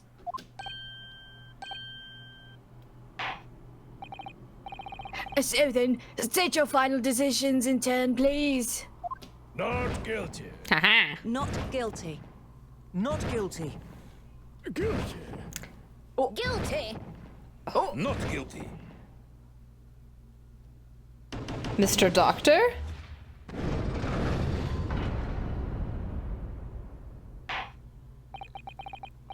Two called guilty and 4 called not guilty. Such is the outcome of the summation examination. Objection. My lord, with all due respect, this is an outrage. The prosecution refuses to accept this decision. Well, the trial's still going, so you can refuse all you like. On what grounds, bitch? If these jurors are persuaded by some half-baked concoction devised by a pretender to real police work, then they are too ignorant to be trusted with the judgment of anyone's guilt. I'm sorry, Lord Van Zieks, but the outcome of the summation examination cannot be ignored. This trial will continue. Ah! Ah! Twice! Twice! Twice his frail little English heart couldn't take it. And nevertheless, barring Mr. Von Zieks' little outburst, we shall find ourselves in a rather awkward situation. The defense has very reasonably requested a subpoena of the new witness. But sadly, I fear that will be impossible. What? The name the gentleman gave for himself, Benedict, is quite clearly false. But I'm sure he was an actor or something, wasn't he? I don't believe it. Yes, Bendy Hoodie Cumbersnatch, yes. Cumbersnatch! Blender Dick Cumbersnatch. Yes. Just when I'd managed to prove the man was there that night. Who is this? Is this... Could I say... Can I say something? Huh? Who is that, please? Who spoke? Oh. Could I say something? It was me, my lord. Juror number 5? What have you got to say, madam? If possible, Inspector. Me, ma'am. I wonder if you might show the photographic print to me again, the one in which the gentleman is shown. Right. Yeah, this one you mean? Mr. Benedict. Of Mr. Benedict. I think he played some weird character named Sherlock or something. Absolutely crazy name.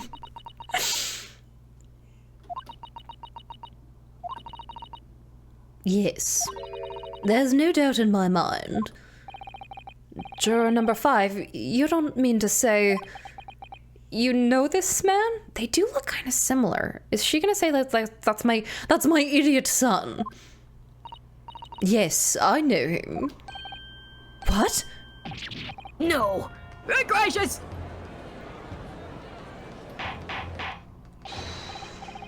Order. Juror number 5, how on earth? I am a communications officer. Stop.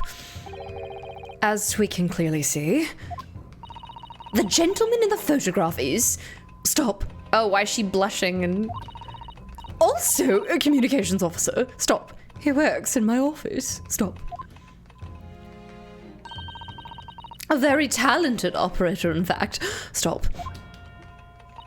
He should be in the communication station now. Stop. Tapping away on the telegraph. Stop. This doesn't seem right somehow. I can't put my finger on why, but it doesn't feel right. I suppose we'll imagine the accomplice would be some sort of hardened criminal. It's a bit unexpected to find out he has a respectable job by day, whatever he gets up to at night. Yes, I suppose that's it. I suppose that's why I felt something was wrong.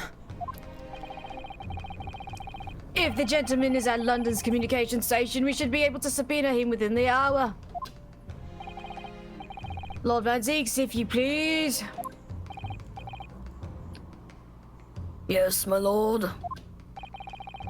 Make the necessary arrangements with all haste. As your lordship bids. And the court will recess for 1 hour. When the new witness arrives, we shall reconvene to hear the gentleman's testimony. Inspector Gregson. Yes, my lord. I should like to hear from you specifically about events at the pawnbrokery on the day in question. Come to my chambers during the recess. Someone's in trouble. Yes, my lord. Very well. Court is adjourned until 1:40 p.m.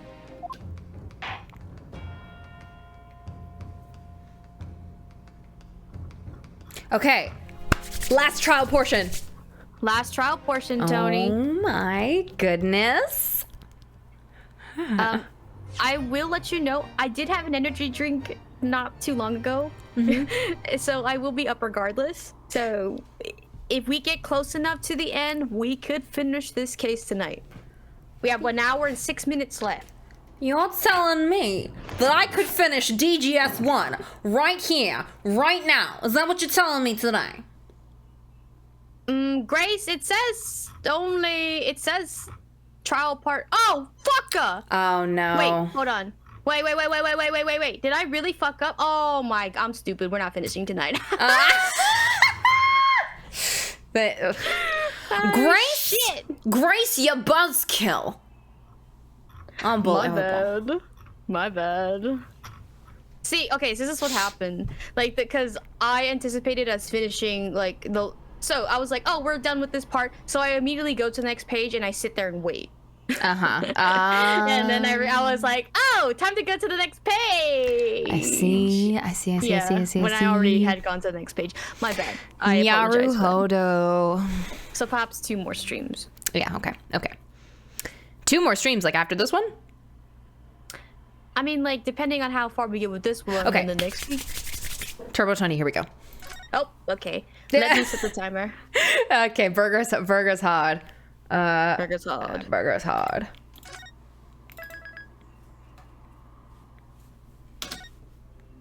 Unpogs your Edgeworth. No. We need to keep him pogged. 17th of April, 12:41 p.m. The Old Bailey defenders at the chamber. Gina, how are you holding up? I'm starting to feel quite warmly towards her frequent cold shoulders now. Ginny! Are you alright? Why aren't you saying anything?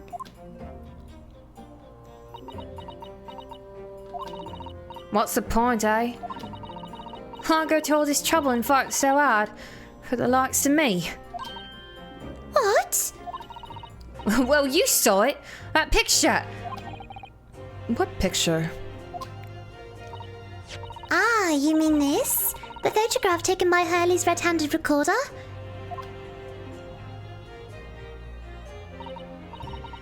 Well, I didn't think it would have captured a scene like this, that's for sure. It's hopeless. Anyone who sees that's gonna think I did it, ain't they? Well, I won't pretend it wasn't a bit of a shock when the prosecution first presented it to the court. Surely you've got to have your doubts about me now. You can't still think I'm innocent. Of course I can.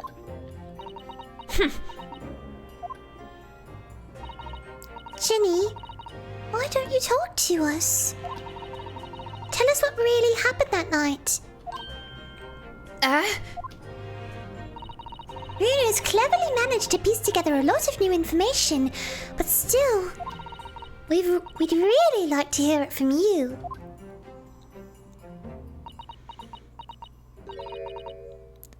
All right, then. Hannah, what did you... Oh, you sent burgers hard. I see. All right, then.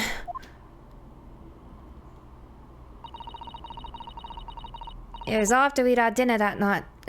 Sorry. It was after we'd had that dinner together at your place, right, Iris? Then we'd all had a chat up in your office, didn't we? Yes, I remember.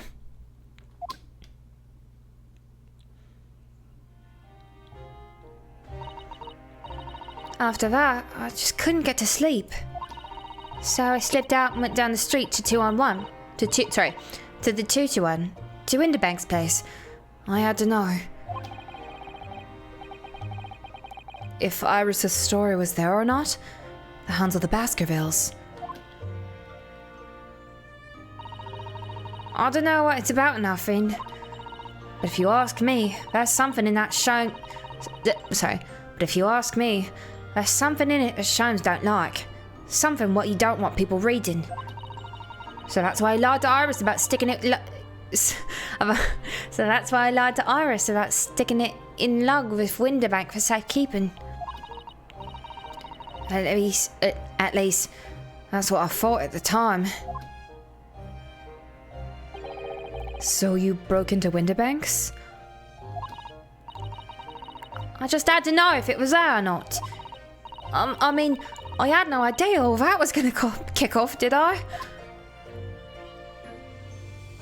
Aw, Sapphire, thank you. Can I just say I love your Gina voice? Like, that's exactly how I imagined her voice. Thank you so much. I like doing Gina's voice. I struck the lock and snuck inside. It was dark as you like in there.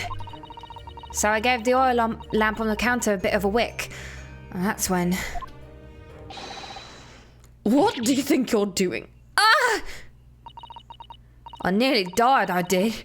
And the next thing I knew...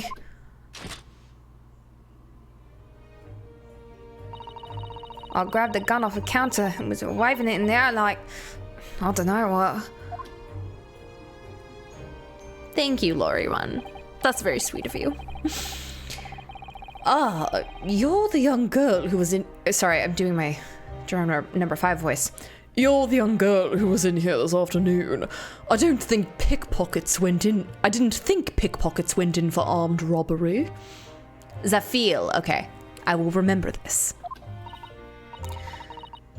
The mantle script.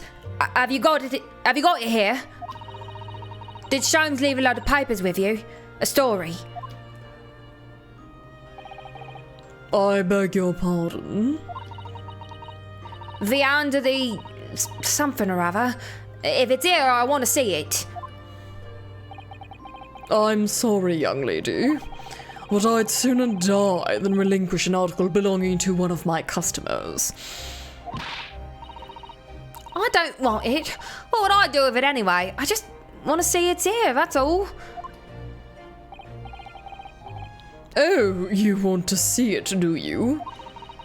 I want to know if Sholmes really pawned it here or not. Please, just let me see it and I'll go. Oh, very well then.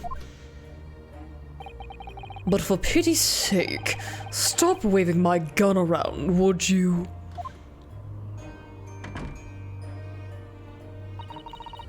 So then the old cove unlocked the storeroom door, and we both went inside. And it was there, all right. The mantle script. Sholmes are at 9 after all. You did all that. Sorry. You did all that just to check for me, Ginny? Anyway, then there was a bit of a kick up out in... Sorry. Then there was a bit of a kick out in the main bit of the shop. The Skulkin brothers arriving on the scene, yes. What was that noise? Someone's breaking in! Dear me, is there some burglars' convention here tonight that I don't know about? I think I forgot to shut the door behind me. Sorry. I'd better go and take care of it. Could I possibly have my gun back? Oh, well, I'll come with you and... Now don't be foolish, young girl. You must stay right here. Don't leave this room under any circumstances. I missed Burglar Con this year. Kay would be so upset to miss Burglar Con.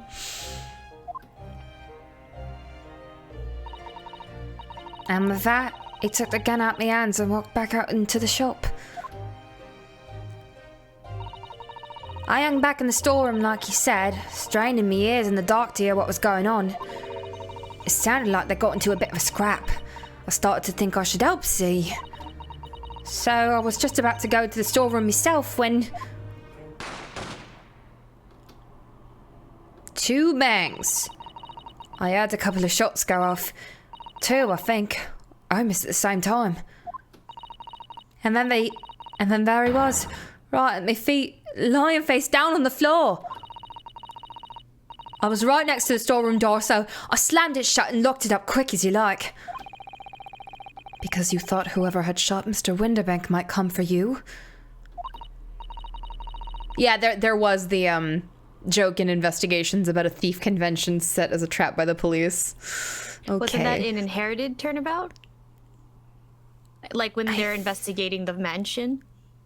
I thought that was in the second one. The second case where she's talking about like the thief convention, like she was like, or no, was it I feel like she was talking about that when they were investigating the mansion. Oh, Grand Turnabout when you look at the map. Huh. I don't know. Kay says it at some point. She's like, I seem to remember her being in front of the in the prison in front of that stage. I seem to remember her being in front of there and saying, if I held a convention for thieves, do you think anyone would come? And then Miles says, yeah, like the police might come too, or something like that. I don't know. Yeah, so I went to grab the archives gun. I figured I'd put up a fight at least. But when I got a better look at him, I knew.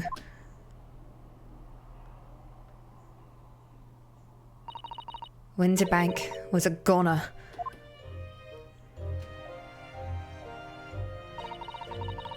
I felt funny in my head all of a sudden.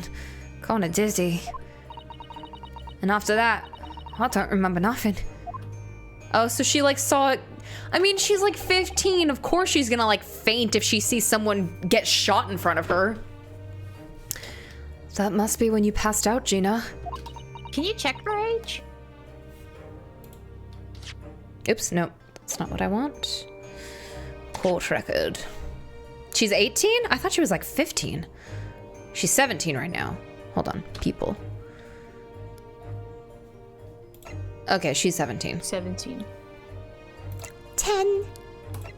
34. The 52. perfect age. The perfect He's old. age. Gregson's 44, he's 52. How old are you? 32. You're a baby.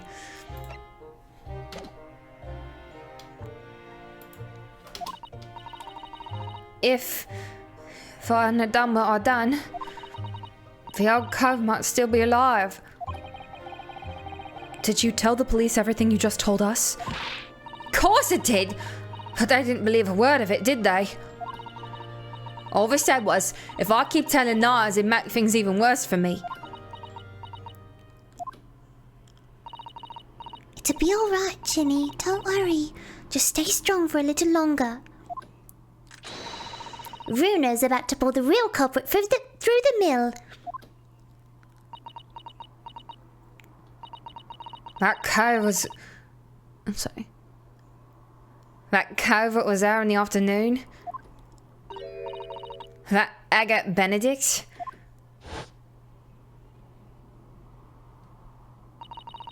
I still remember how he looked at me, like I was nothing.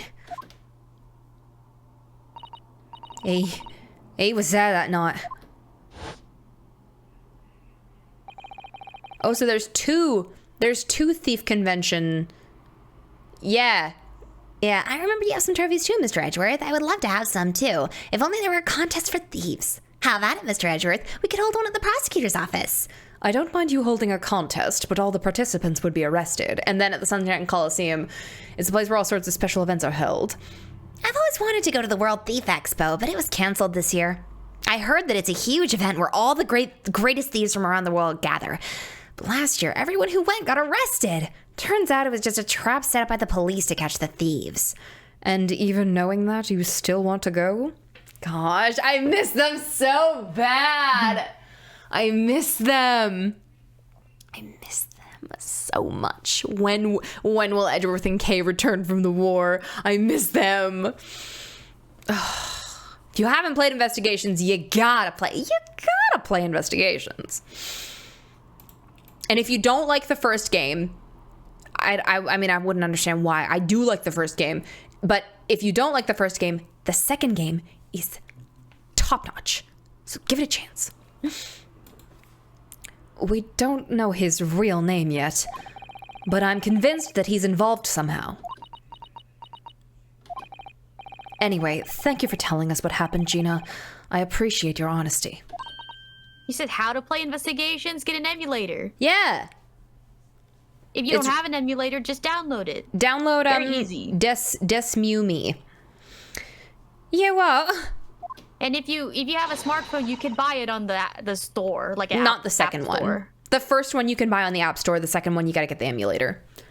Zoe J? Hold on, Zoe J's got ads. You can God. leave it all. First brittle bones and now ads. What else does she have? Jay doesn't deserve to deal with this. You can leave it all in Runo's capable hands now, Ginny. Sorry, so, Jay. You're not gonna see the end of this case. Sorry, Jay. I was lied to. I was lied to, and I was told that there was only one more trial section, when in fact there are two more. I know. I was lied to. Okay, I'm sorry. Yeah, Burger's Hard Edition. Right. Sorry. Okay, I guess I'll add another 10 minutes. Miss Nara Ido. Yes? How come you trust me? I don't get it.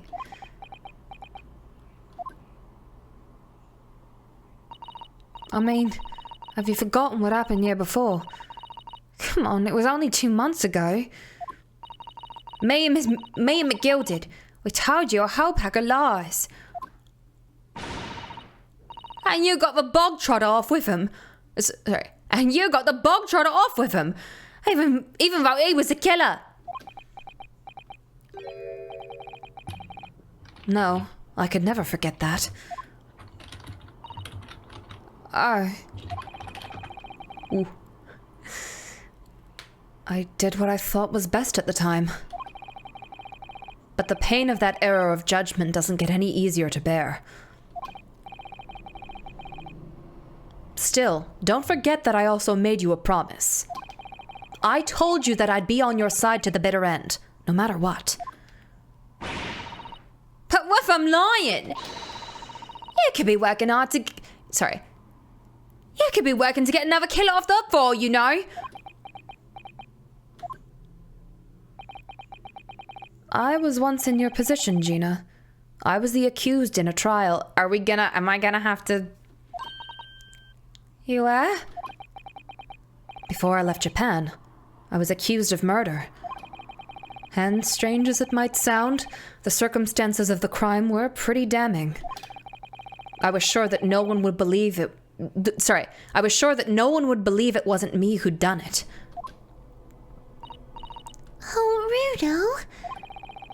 But there was one person who stood up for me, who believed in me and was prepared to defend me. Don't do it. Don't. No!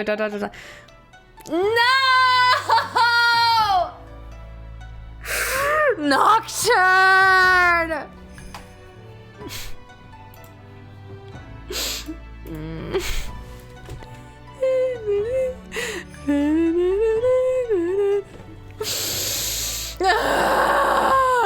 Agony beyond power of speech.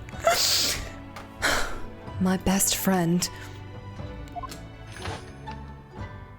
Don't show him to me!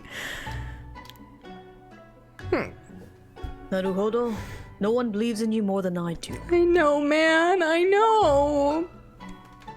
Leave this to me. All you need to do is put your faith in me and I'll do the rest. You were gone too soon. I was so happy I cried. Oh, shit!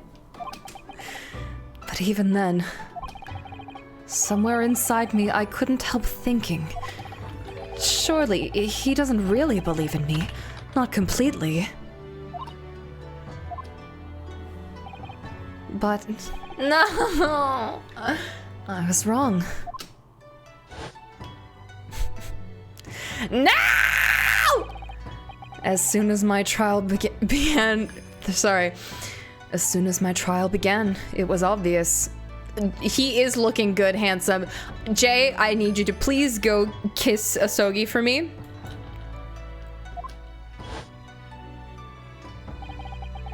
That he had an absolute, unwavering belief in me. I miss you and your dumb headband. And in turn, I developed an absolute, unwavering belief in him.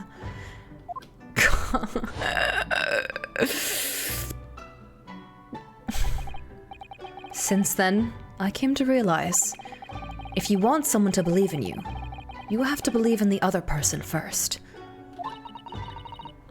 What are you saying? I promise you, Gina, that no matter what happens, I'll keep believing in you. So you don't need to worry. I won't let you down.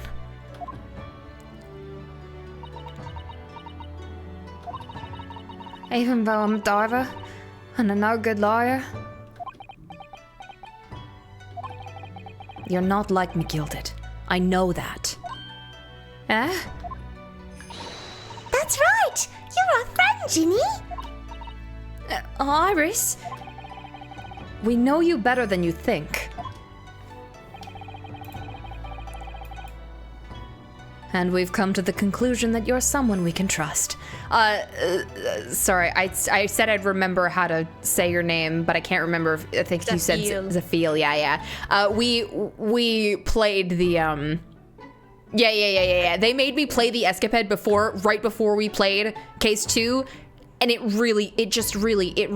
did something to me. It did something irreparable. It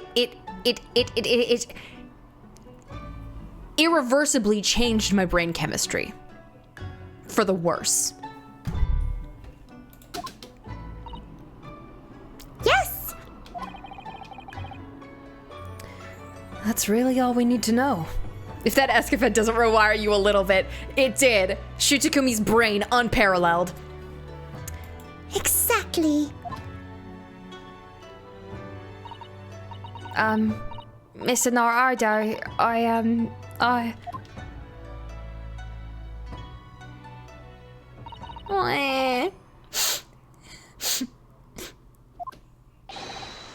Defend. Okay, sorry, Nocturne's done. Oh my gosh, that was.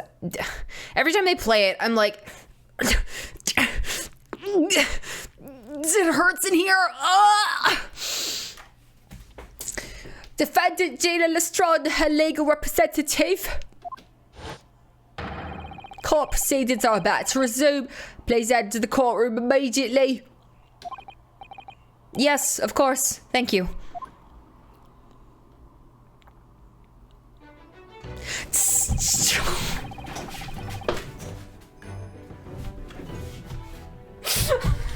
No, we're about 6 minutes and 47 seconds into Burger's Hard, but everyone is so mean to me. Oh! I'd been both a defendant and a defending lawyer in my time. So I knew only too well just how hard it was to put all your faith in another. And I also knew they can't keep getting away with this. yeah, Grace, it's okay. Asugi overtakes Burger's Hard. He does. It's fine. I'll just add another 5 minutes to the count.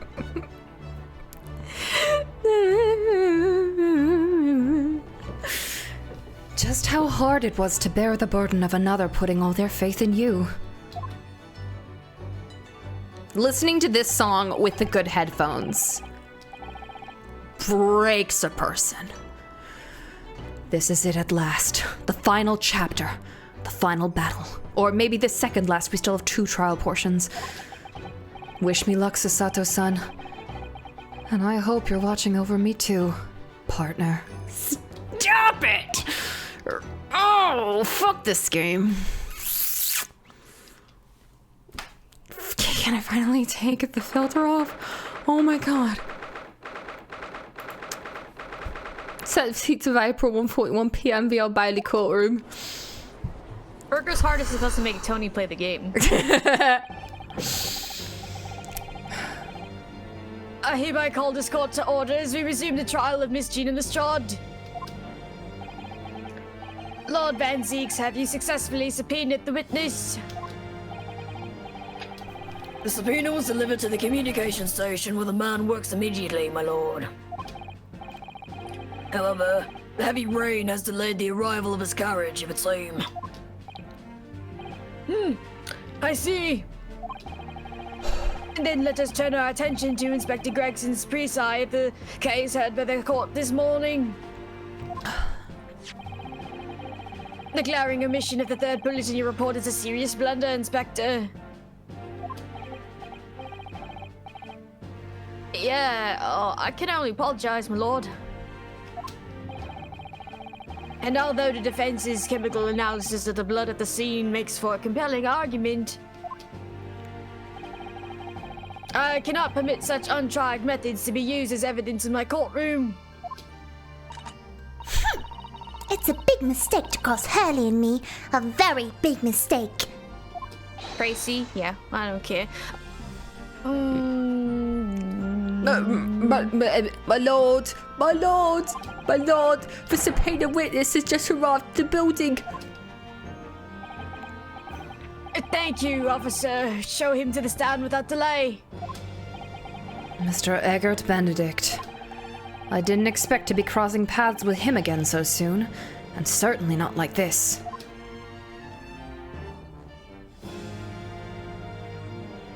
More people behind the bench.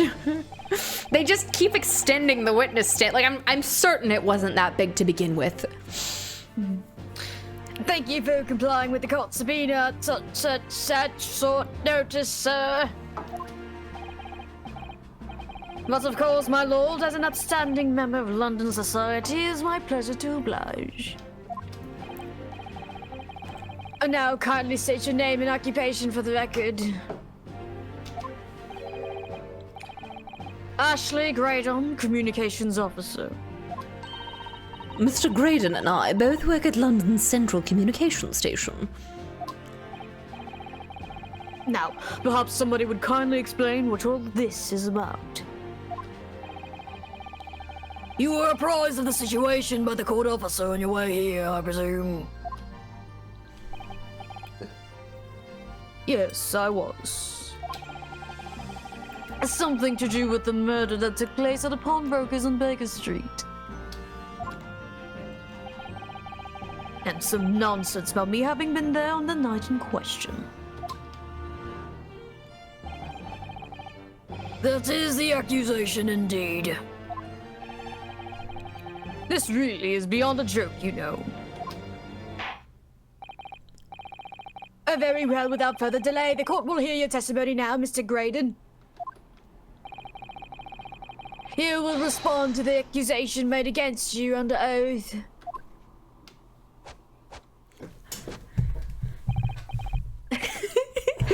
Gladly, my lord, gladly.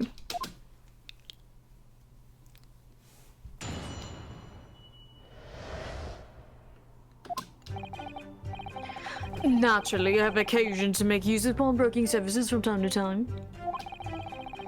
But are you seriously suggesting I concluded with these thugs to break into the place on the night of the murder?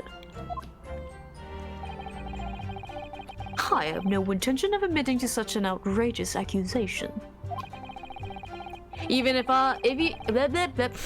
certain parties here present claim that my blood was found at the scene. My blood. Some Scaramouche detective's homebrewed tincture can hardly be taken as serious evidence.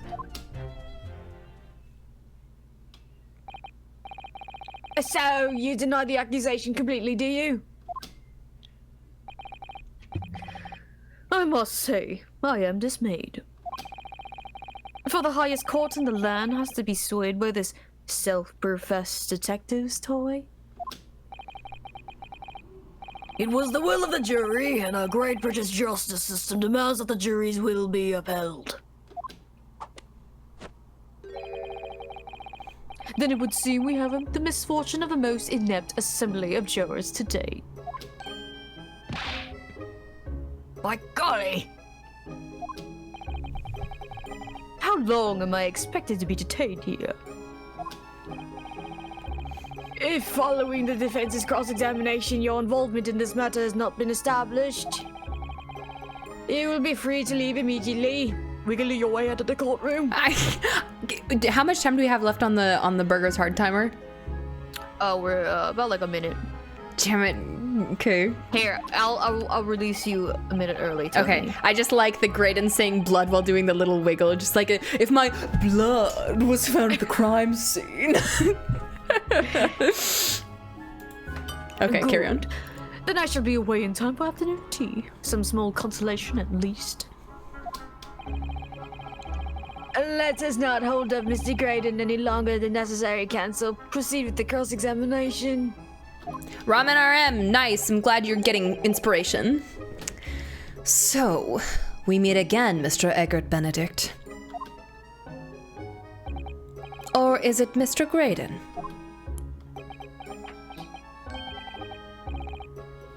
My apologies. You are? Ryunosuke Naruhodo, defense lawyer. We have met.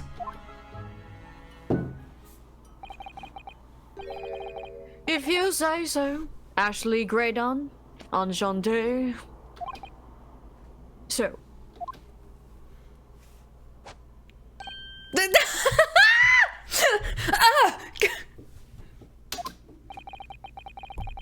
I trust we can conclude this quickly. Finally, Ryu gets something thrown at him too. Ugh, but I'm not holding your flashy hat while we do. I'll just put it on my head. I will simply put it on my head. He puts it on Iris. And it covers like her entire head. Yes. Oh. Okay. All right. Naturally, I have the occasion to make use of pawnbroking services from time to time. But are you seriously suggesting I colluded with these thugs to break into the place on the night of the murder? I have no intention of admitting to such an outrageous accusation. Okay. So he is okay. Even if certain parties here present claim that my blood was found on the scene, whatever. All right, so he's saying that the fogger or whatever is not valid, and okay, he's not admitting to being the third person. I feel like I gotta do something about this one. Yes, we even met in the very pawnbrokery where the crime took place on the afternoon of the day in question. Though, of course, you introduced yourself by a different name at the time. It was Mr. Eggert Benedict, I believe. Tell me, what made you... The witness is here to testify about events that took place that night. It was probably night in some time zone. He is under no obligation to answer such unrelated questions. You can't be serious. Thank you, because I certainly do not feel inclined to answer such an inappropriate question. So he's going to be evasive, is he? In an effort not to give anything away. This could be tricky.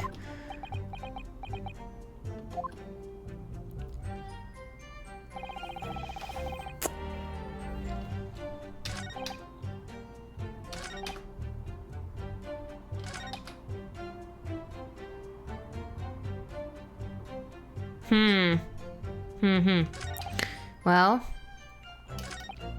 I guess I'm just gonna start pressing things, because that's always my weakness. I always don't press things. Have you seen these two men before? This pair? Bye, Jay! No, I don't associate with criminals. Said by a man who introduced himself as Eggert Benedict. I'd like to know who I have to thank for this. Who made this outlandish accusation against me? The young lawyer there in the black. This is a farce! Yes. Whose idea was it to permit an outsider to work in a British court anyway? Well, needless to say,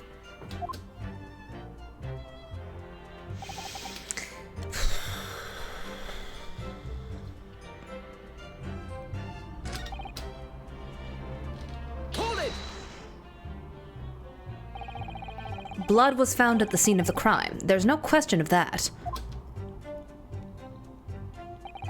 Mr. Sholmes' chemical analysis has positively identified the substance as such. But I am not the only human to have blood running through my veins, am I?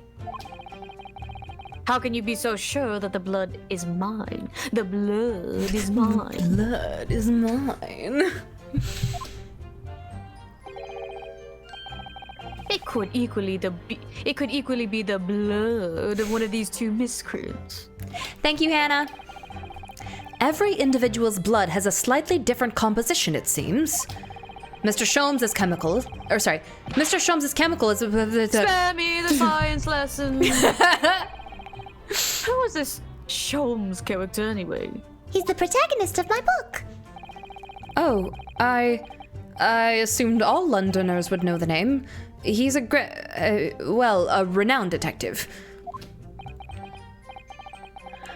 So even you are unable to bring yourself to say, great detective. A great detective, you say? Now we're in the realm of fairy tales, are we?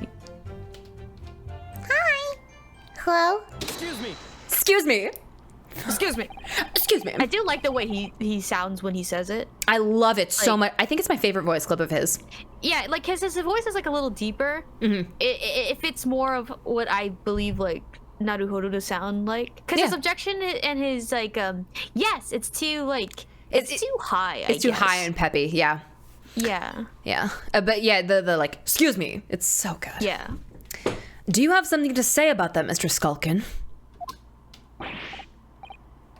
What? Me? No, the Mr. Skulkin next to you.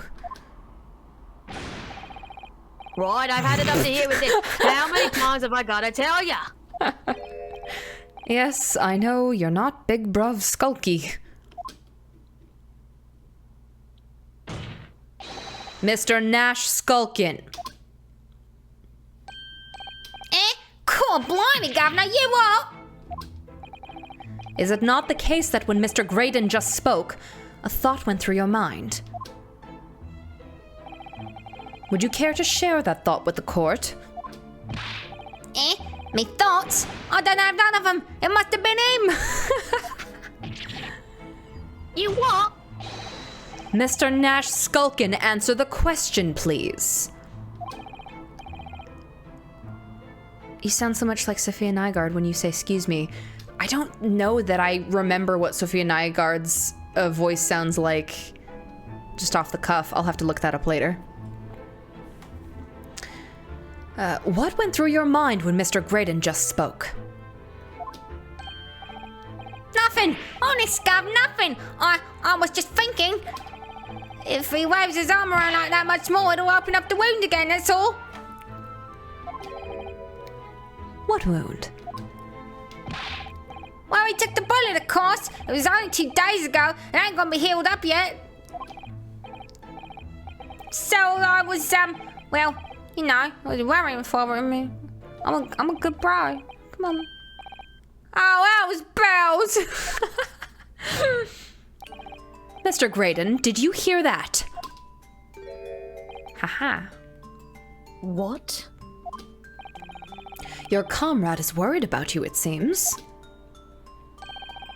On account of your injured arm. My lord. Yes, Mr. Graydon. I have no idea what these two wretches are talking about. Certainly, I shouldn't be expected to answer anything in relation to their mindless insinuations.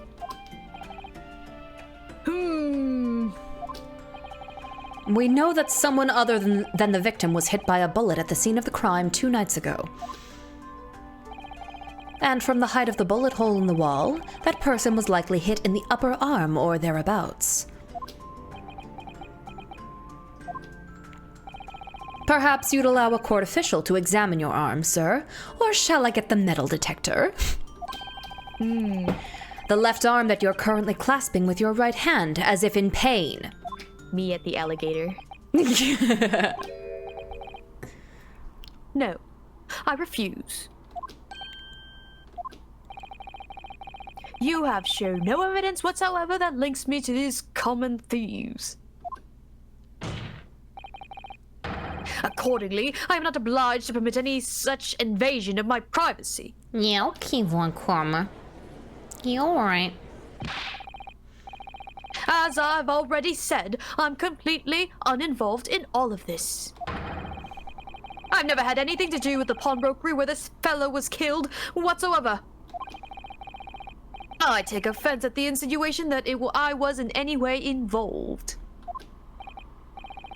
You claim to have had nothing whatsoever to do with Mr. Winterbank's pawnbrokery. My lord, the defense would like that last statement to be added to Mr. Graydon's formal testimony. Very well, counsel. Continue with your testimony, Mr. Graydon.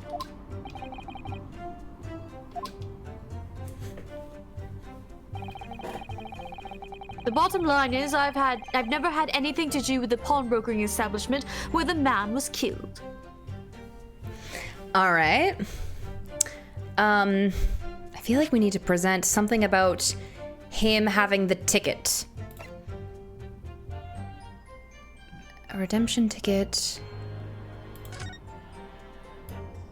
One small box. No, that's the box. He wanted the coat.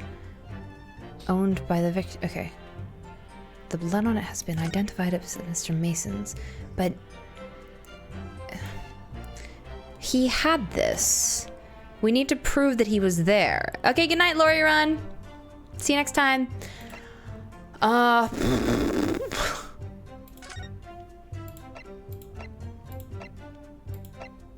Okay, well that's not gonna do it. Let's get to the. That's just gonna be hitting the same nail on the head.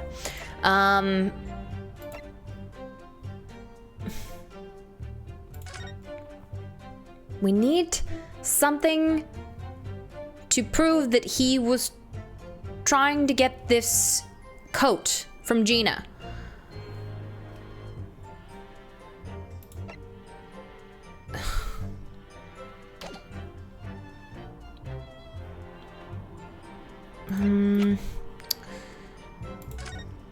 No.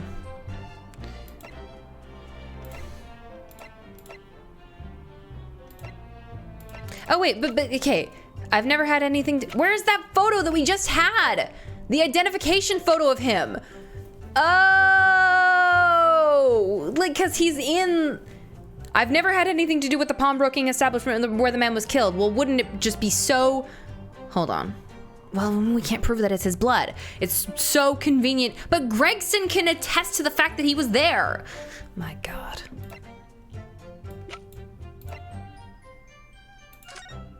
No. Go back.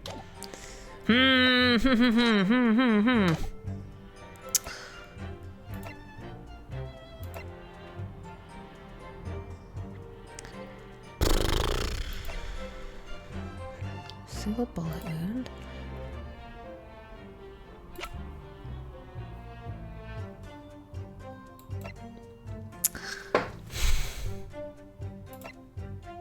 Hold on, I'm just gonna press this.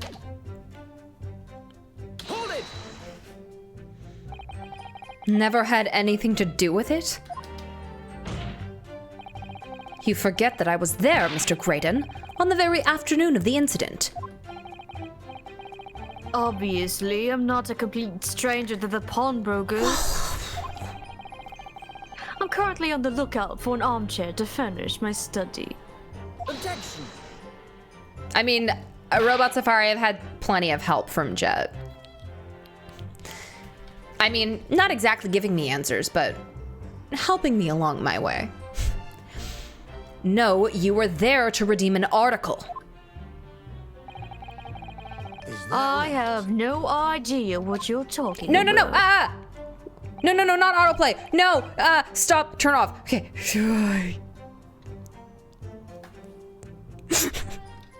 I meant to press You D and I good? pressed F. Yeah, it was fine. I meant to press D to go over to Gregson, and I accidentally pressed F and turned on autoplay. Right. Excuse me! Excuse me. Do you have something to add, Inspector? Huh? Come again, Sunshine. You were there too, in fact, weren't you, Inspector? That afternoon. Well, yes, I do remember meeting yourself and the pawnbrokers that afternoon. You, your young assistant, and the accused were all present, as I recall. And at that time, this witness, Mr. Graydon, was trying to acquire a particular article. Well now. Oh yeah, MJ Magicus, I love Safe Scumming. Oh, I love it. I'm afraid I don't remember too clearly. What? But you must! Ha! Save scumming. I purposefully make all my stakes until there's only one thing. Remember, we were playing investigations, and I wanted to kill Miles Edgeworth. Yes. And then I. You wanted to kill him, and they're on the very last sliver of health. You got the answer right. So stupid. And then I reloaded it again. Anyways, I'm not gonna lie and pretend I remember something that I don't. What's going on here? Gregsy showed us a picture before, didn't he? You know, from the cameras that Hurley installed at Winterbanks. And Grace is the one who jinxed it. Grace is like, if Chet gets it right on the very last one. Yes? Oh, God. Yes, of course. Indeed, and the gentleman's picture bears a striking resemblance to the witness, I must say. I can't believe you would kill Kay Faraday's father like that. She already lost one, right? It's fucked up. Exactly, which proves that Mr. Graydon was in the shop on the afternoon in question. At no point have I denied that fact.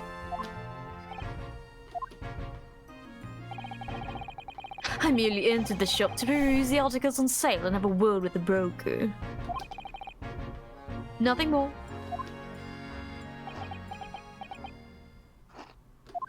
Munch, munch. Munch, munch. This makes no sense. I understand why Mr. Graydon might be trying to cover his tracks. But why would Gregson be trying to avoid... But why would Gregson be trying to avoid giving testimony about what happened? That's all he's going to say on the matter, is it? What do you think, Bruno? I think he has no intention of telling us anything. He's well aware that the less he says, the less chance he has of giving himself away. The complete opposite of Hurley, then. He seems to think the more he says, the better. Well, at least I managed to prize a little more information from these witnesses' lips. All thanks to the Skulkin brothers. Yes, they were the key to it after all. So he says he had nothing to do with Winterbanks. Well, we know that's not true. Perhaps now would be a good time to have a proper look through the court record. Good idea. You never know what tiny scrap of information could become a valuable weapon. Okay, so what's the dilemma we find ourselves with here? That we can't prove that he was working with them. Right, and who has the answers to that? Mr. Who's able... Tobias Gregson. Right, but he's refusing to talk. Like a bitch. Yeah. Let's go through the evidence. Mr. Tobias Gregson.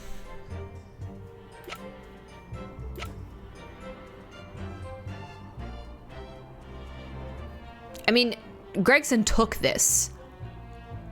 He's the one who took this.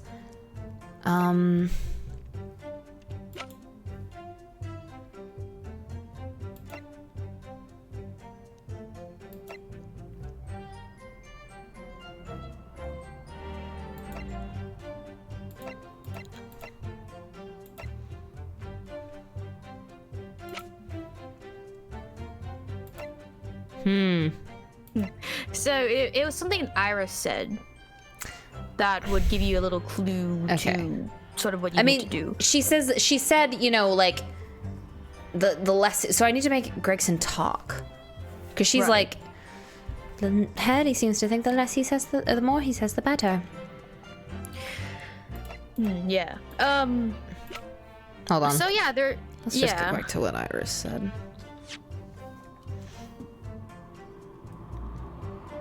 They were the key to it after all. Okay.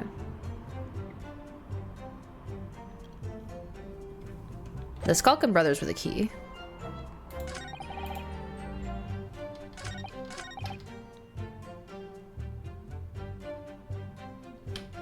Why did Gregson take the disc? Well, cause of the Hold on. Dun, dun, dun. Because of the this one. Oh, maybe we need to.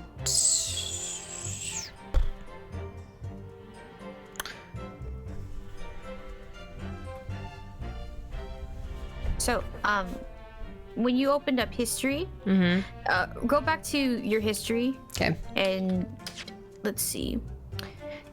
Iris's let's see. The Skulkin brothers were the key. What does Ryu say at the very end? So you had nothing to do with Windabanks. We know that's not true. Yeah. Good idea. You never know what tiny scrap of information could become a valuable weapon. So maybe the newspaper then. Because...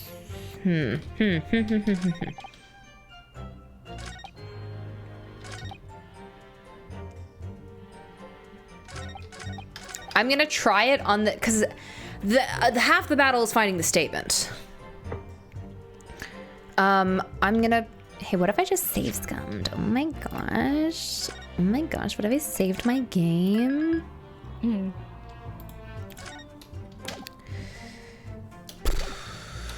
Dun, dun, dun, dun, dun, dun, dun, dun,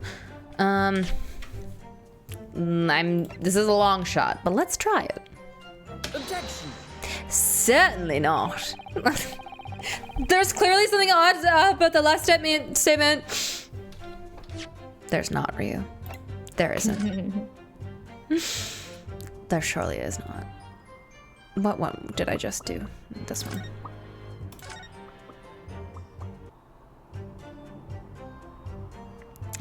All right.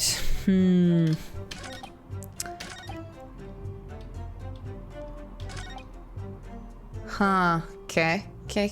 This is the one that Gregson reacted to. Right. Objection.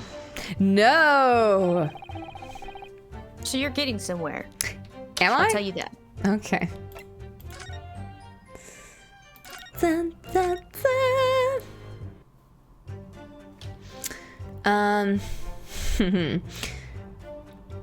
Okay, it's not that one. I have occasion to make use of the pawnbroking services from time to time. Yes, it is. It is exactly how Ryu said it. Thank you. Yeah, I act by putting myself in the shoes of the character. Okay. I'm gonna...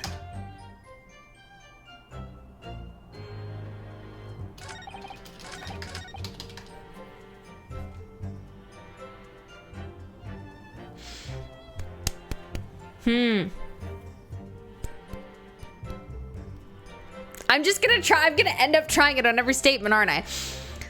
So, would you like help? More help? Let me try. Okay. Because he's asking for evidence on this one. Sorry for everyone watching. This is boring. Objection. No! Time to use... So why are you presenting the paper? I want to know your justification. Okay, because he's saying a tiny scrap of evidence could become a weapon, and we're trying to make Gregson talk, right? Or at least I think we are trying to make Gregson talk more. And so Gregson has just spoken with Father Time, whatever, what's his name? And Strongheart, and said that that's what's got there. Oh, do we have that fact established? What the communications thing is? No, we did not establish any of that. Did not establish any of that. Okay. So think back to the last time we had played, right? How did Gregson react to the fact that this disc was presented? He didn't want it used because he's like, oh, Strongheart doesn't want that disc used as evidence. So you have the right idea, right? Because you theorized earlier that the disc has something to do with the newspaper. Yes. Right? But Gregson has nothing to do with the newspaper. It's kind of a jump in logic to immediately go to the newspaper. All right. Okay. So maybe I should try presenting the disc.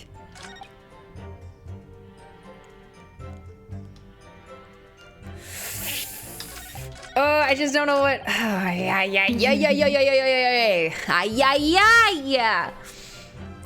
I have occasion to make use of the pawnbroking services from time to time.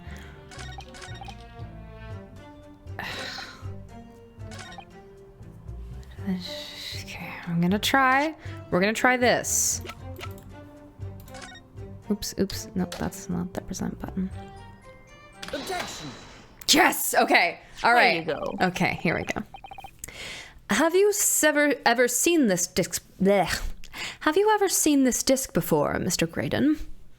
I always get a little bit mixed up with what we have and haven't established and what we've sort of theorized. Mm-hmm.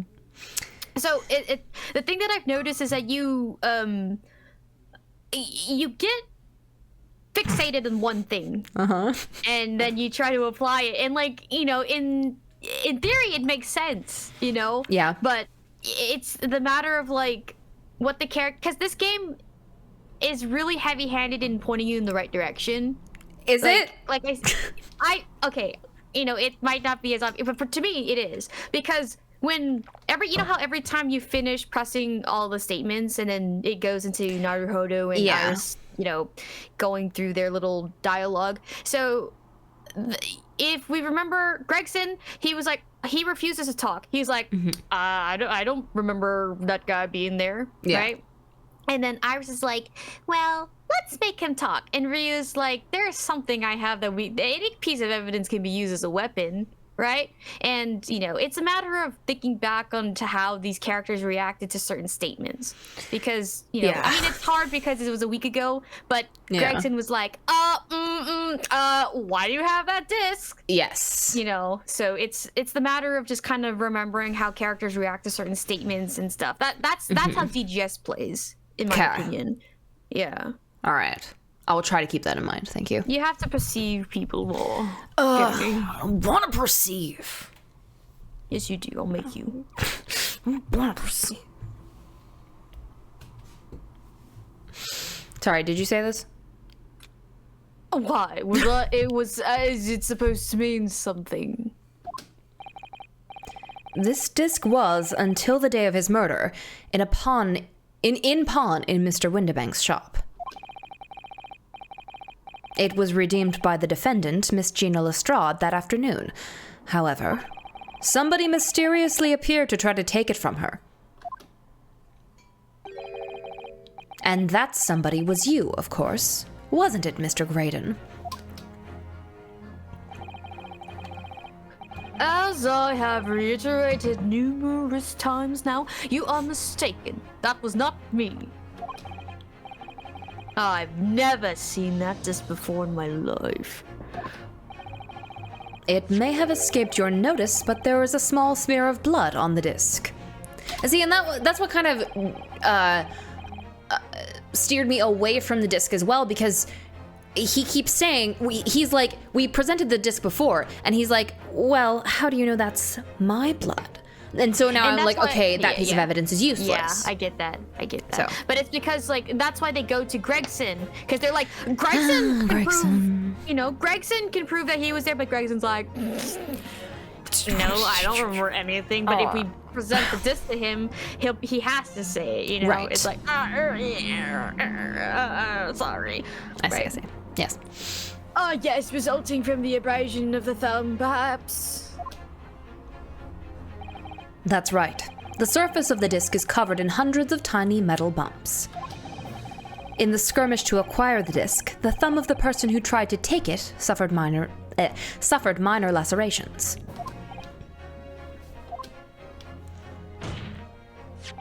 So, while the disc bears the remnants of that skirmish in the form of this smear of blood, the thumb of the person in question must bear the remnants also, in the form of a scratch.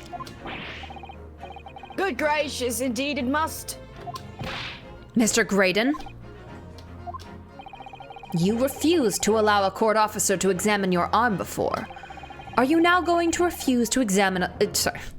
Are you now going to refuse to allow us to examine your thumb? Because I have no doubt that it bears a small scratch consistent with the smear of blood on this disc.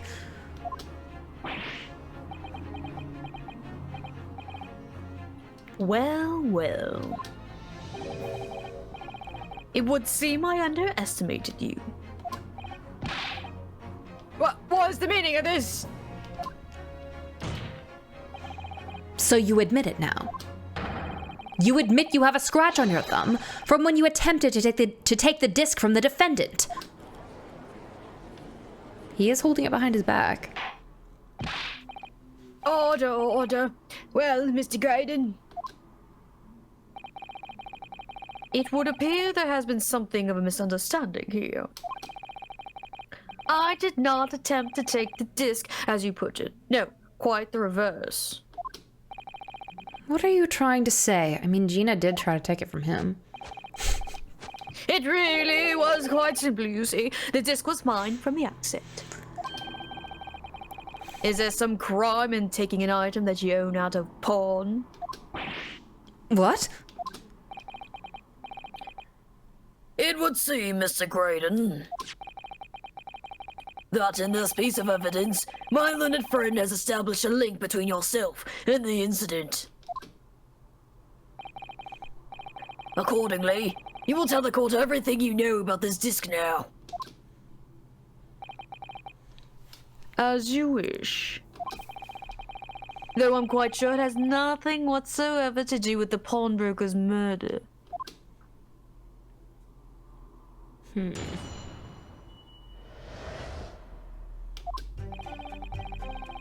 There's a note on the disc saying, "For McGilded," but the item belongs to me. The redemption ticket was stolen from me by the accused, that filthy gurtling, on the day in question. Oh. Yeah. I mean, I just finished reading this. I proceeded at once to the shop in order to explain my situation and redeem my article. In the end, of course, the disc was taken by the police. In other words, I had absolutely no reason to break into the shop later the same night.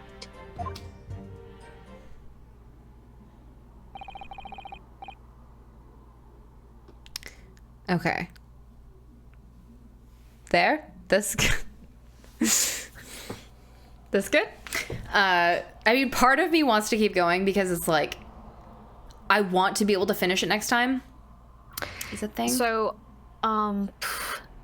we finished that. It would be this cross-examination, and then it would be another testimony, and then we would go to the next part.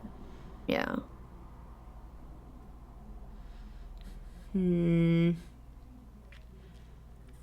But it is pretty chunky. It's, you know, it's up to you. Because I want to be able to finish it. I think you'll definitely finish next time at this point. If you guys use your points for burgers hard. Yes, Nyasogi. He is here. He is comforting me in my time of grief.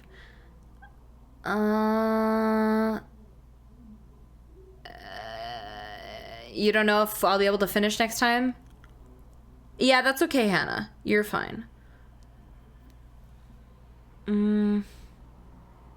Oh gosh, oh gosh, oh gosh, oh gosh, oh gosh. No, I was kidding. Zelda streams, don't spam it. You're just wasting your points at this point. Because we might have to end. It depends, you know. So I think those, yeah, that's a lot of Burger's Heart you can't use right now. Yeah. So.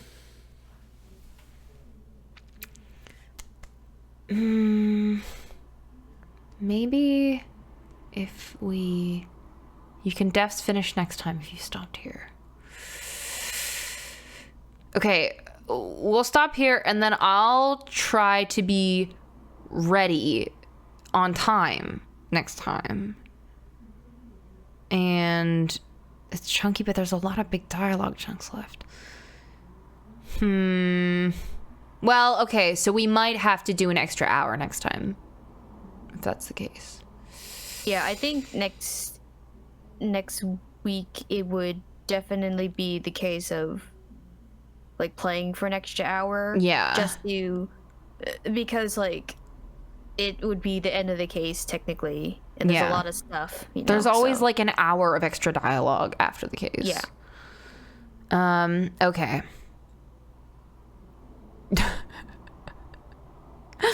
Okay. All right, we'll stop here for tonight and then we will feel it out next time. All right? Cool. Well, thank you guys for joining me once again. I had a lot of fun. And thank you, Jet, once again for joining me. Always a pleasure to have you.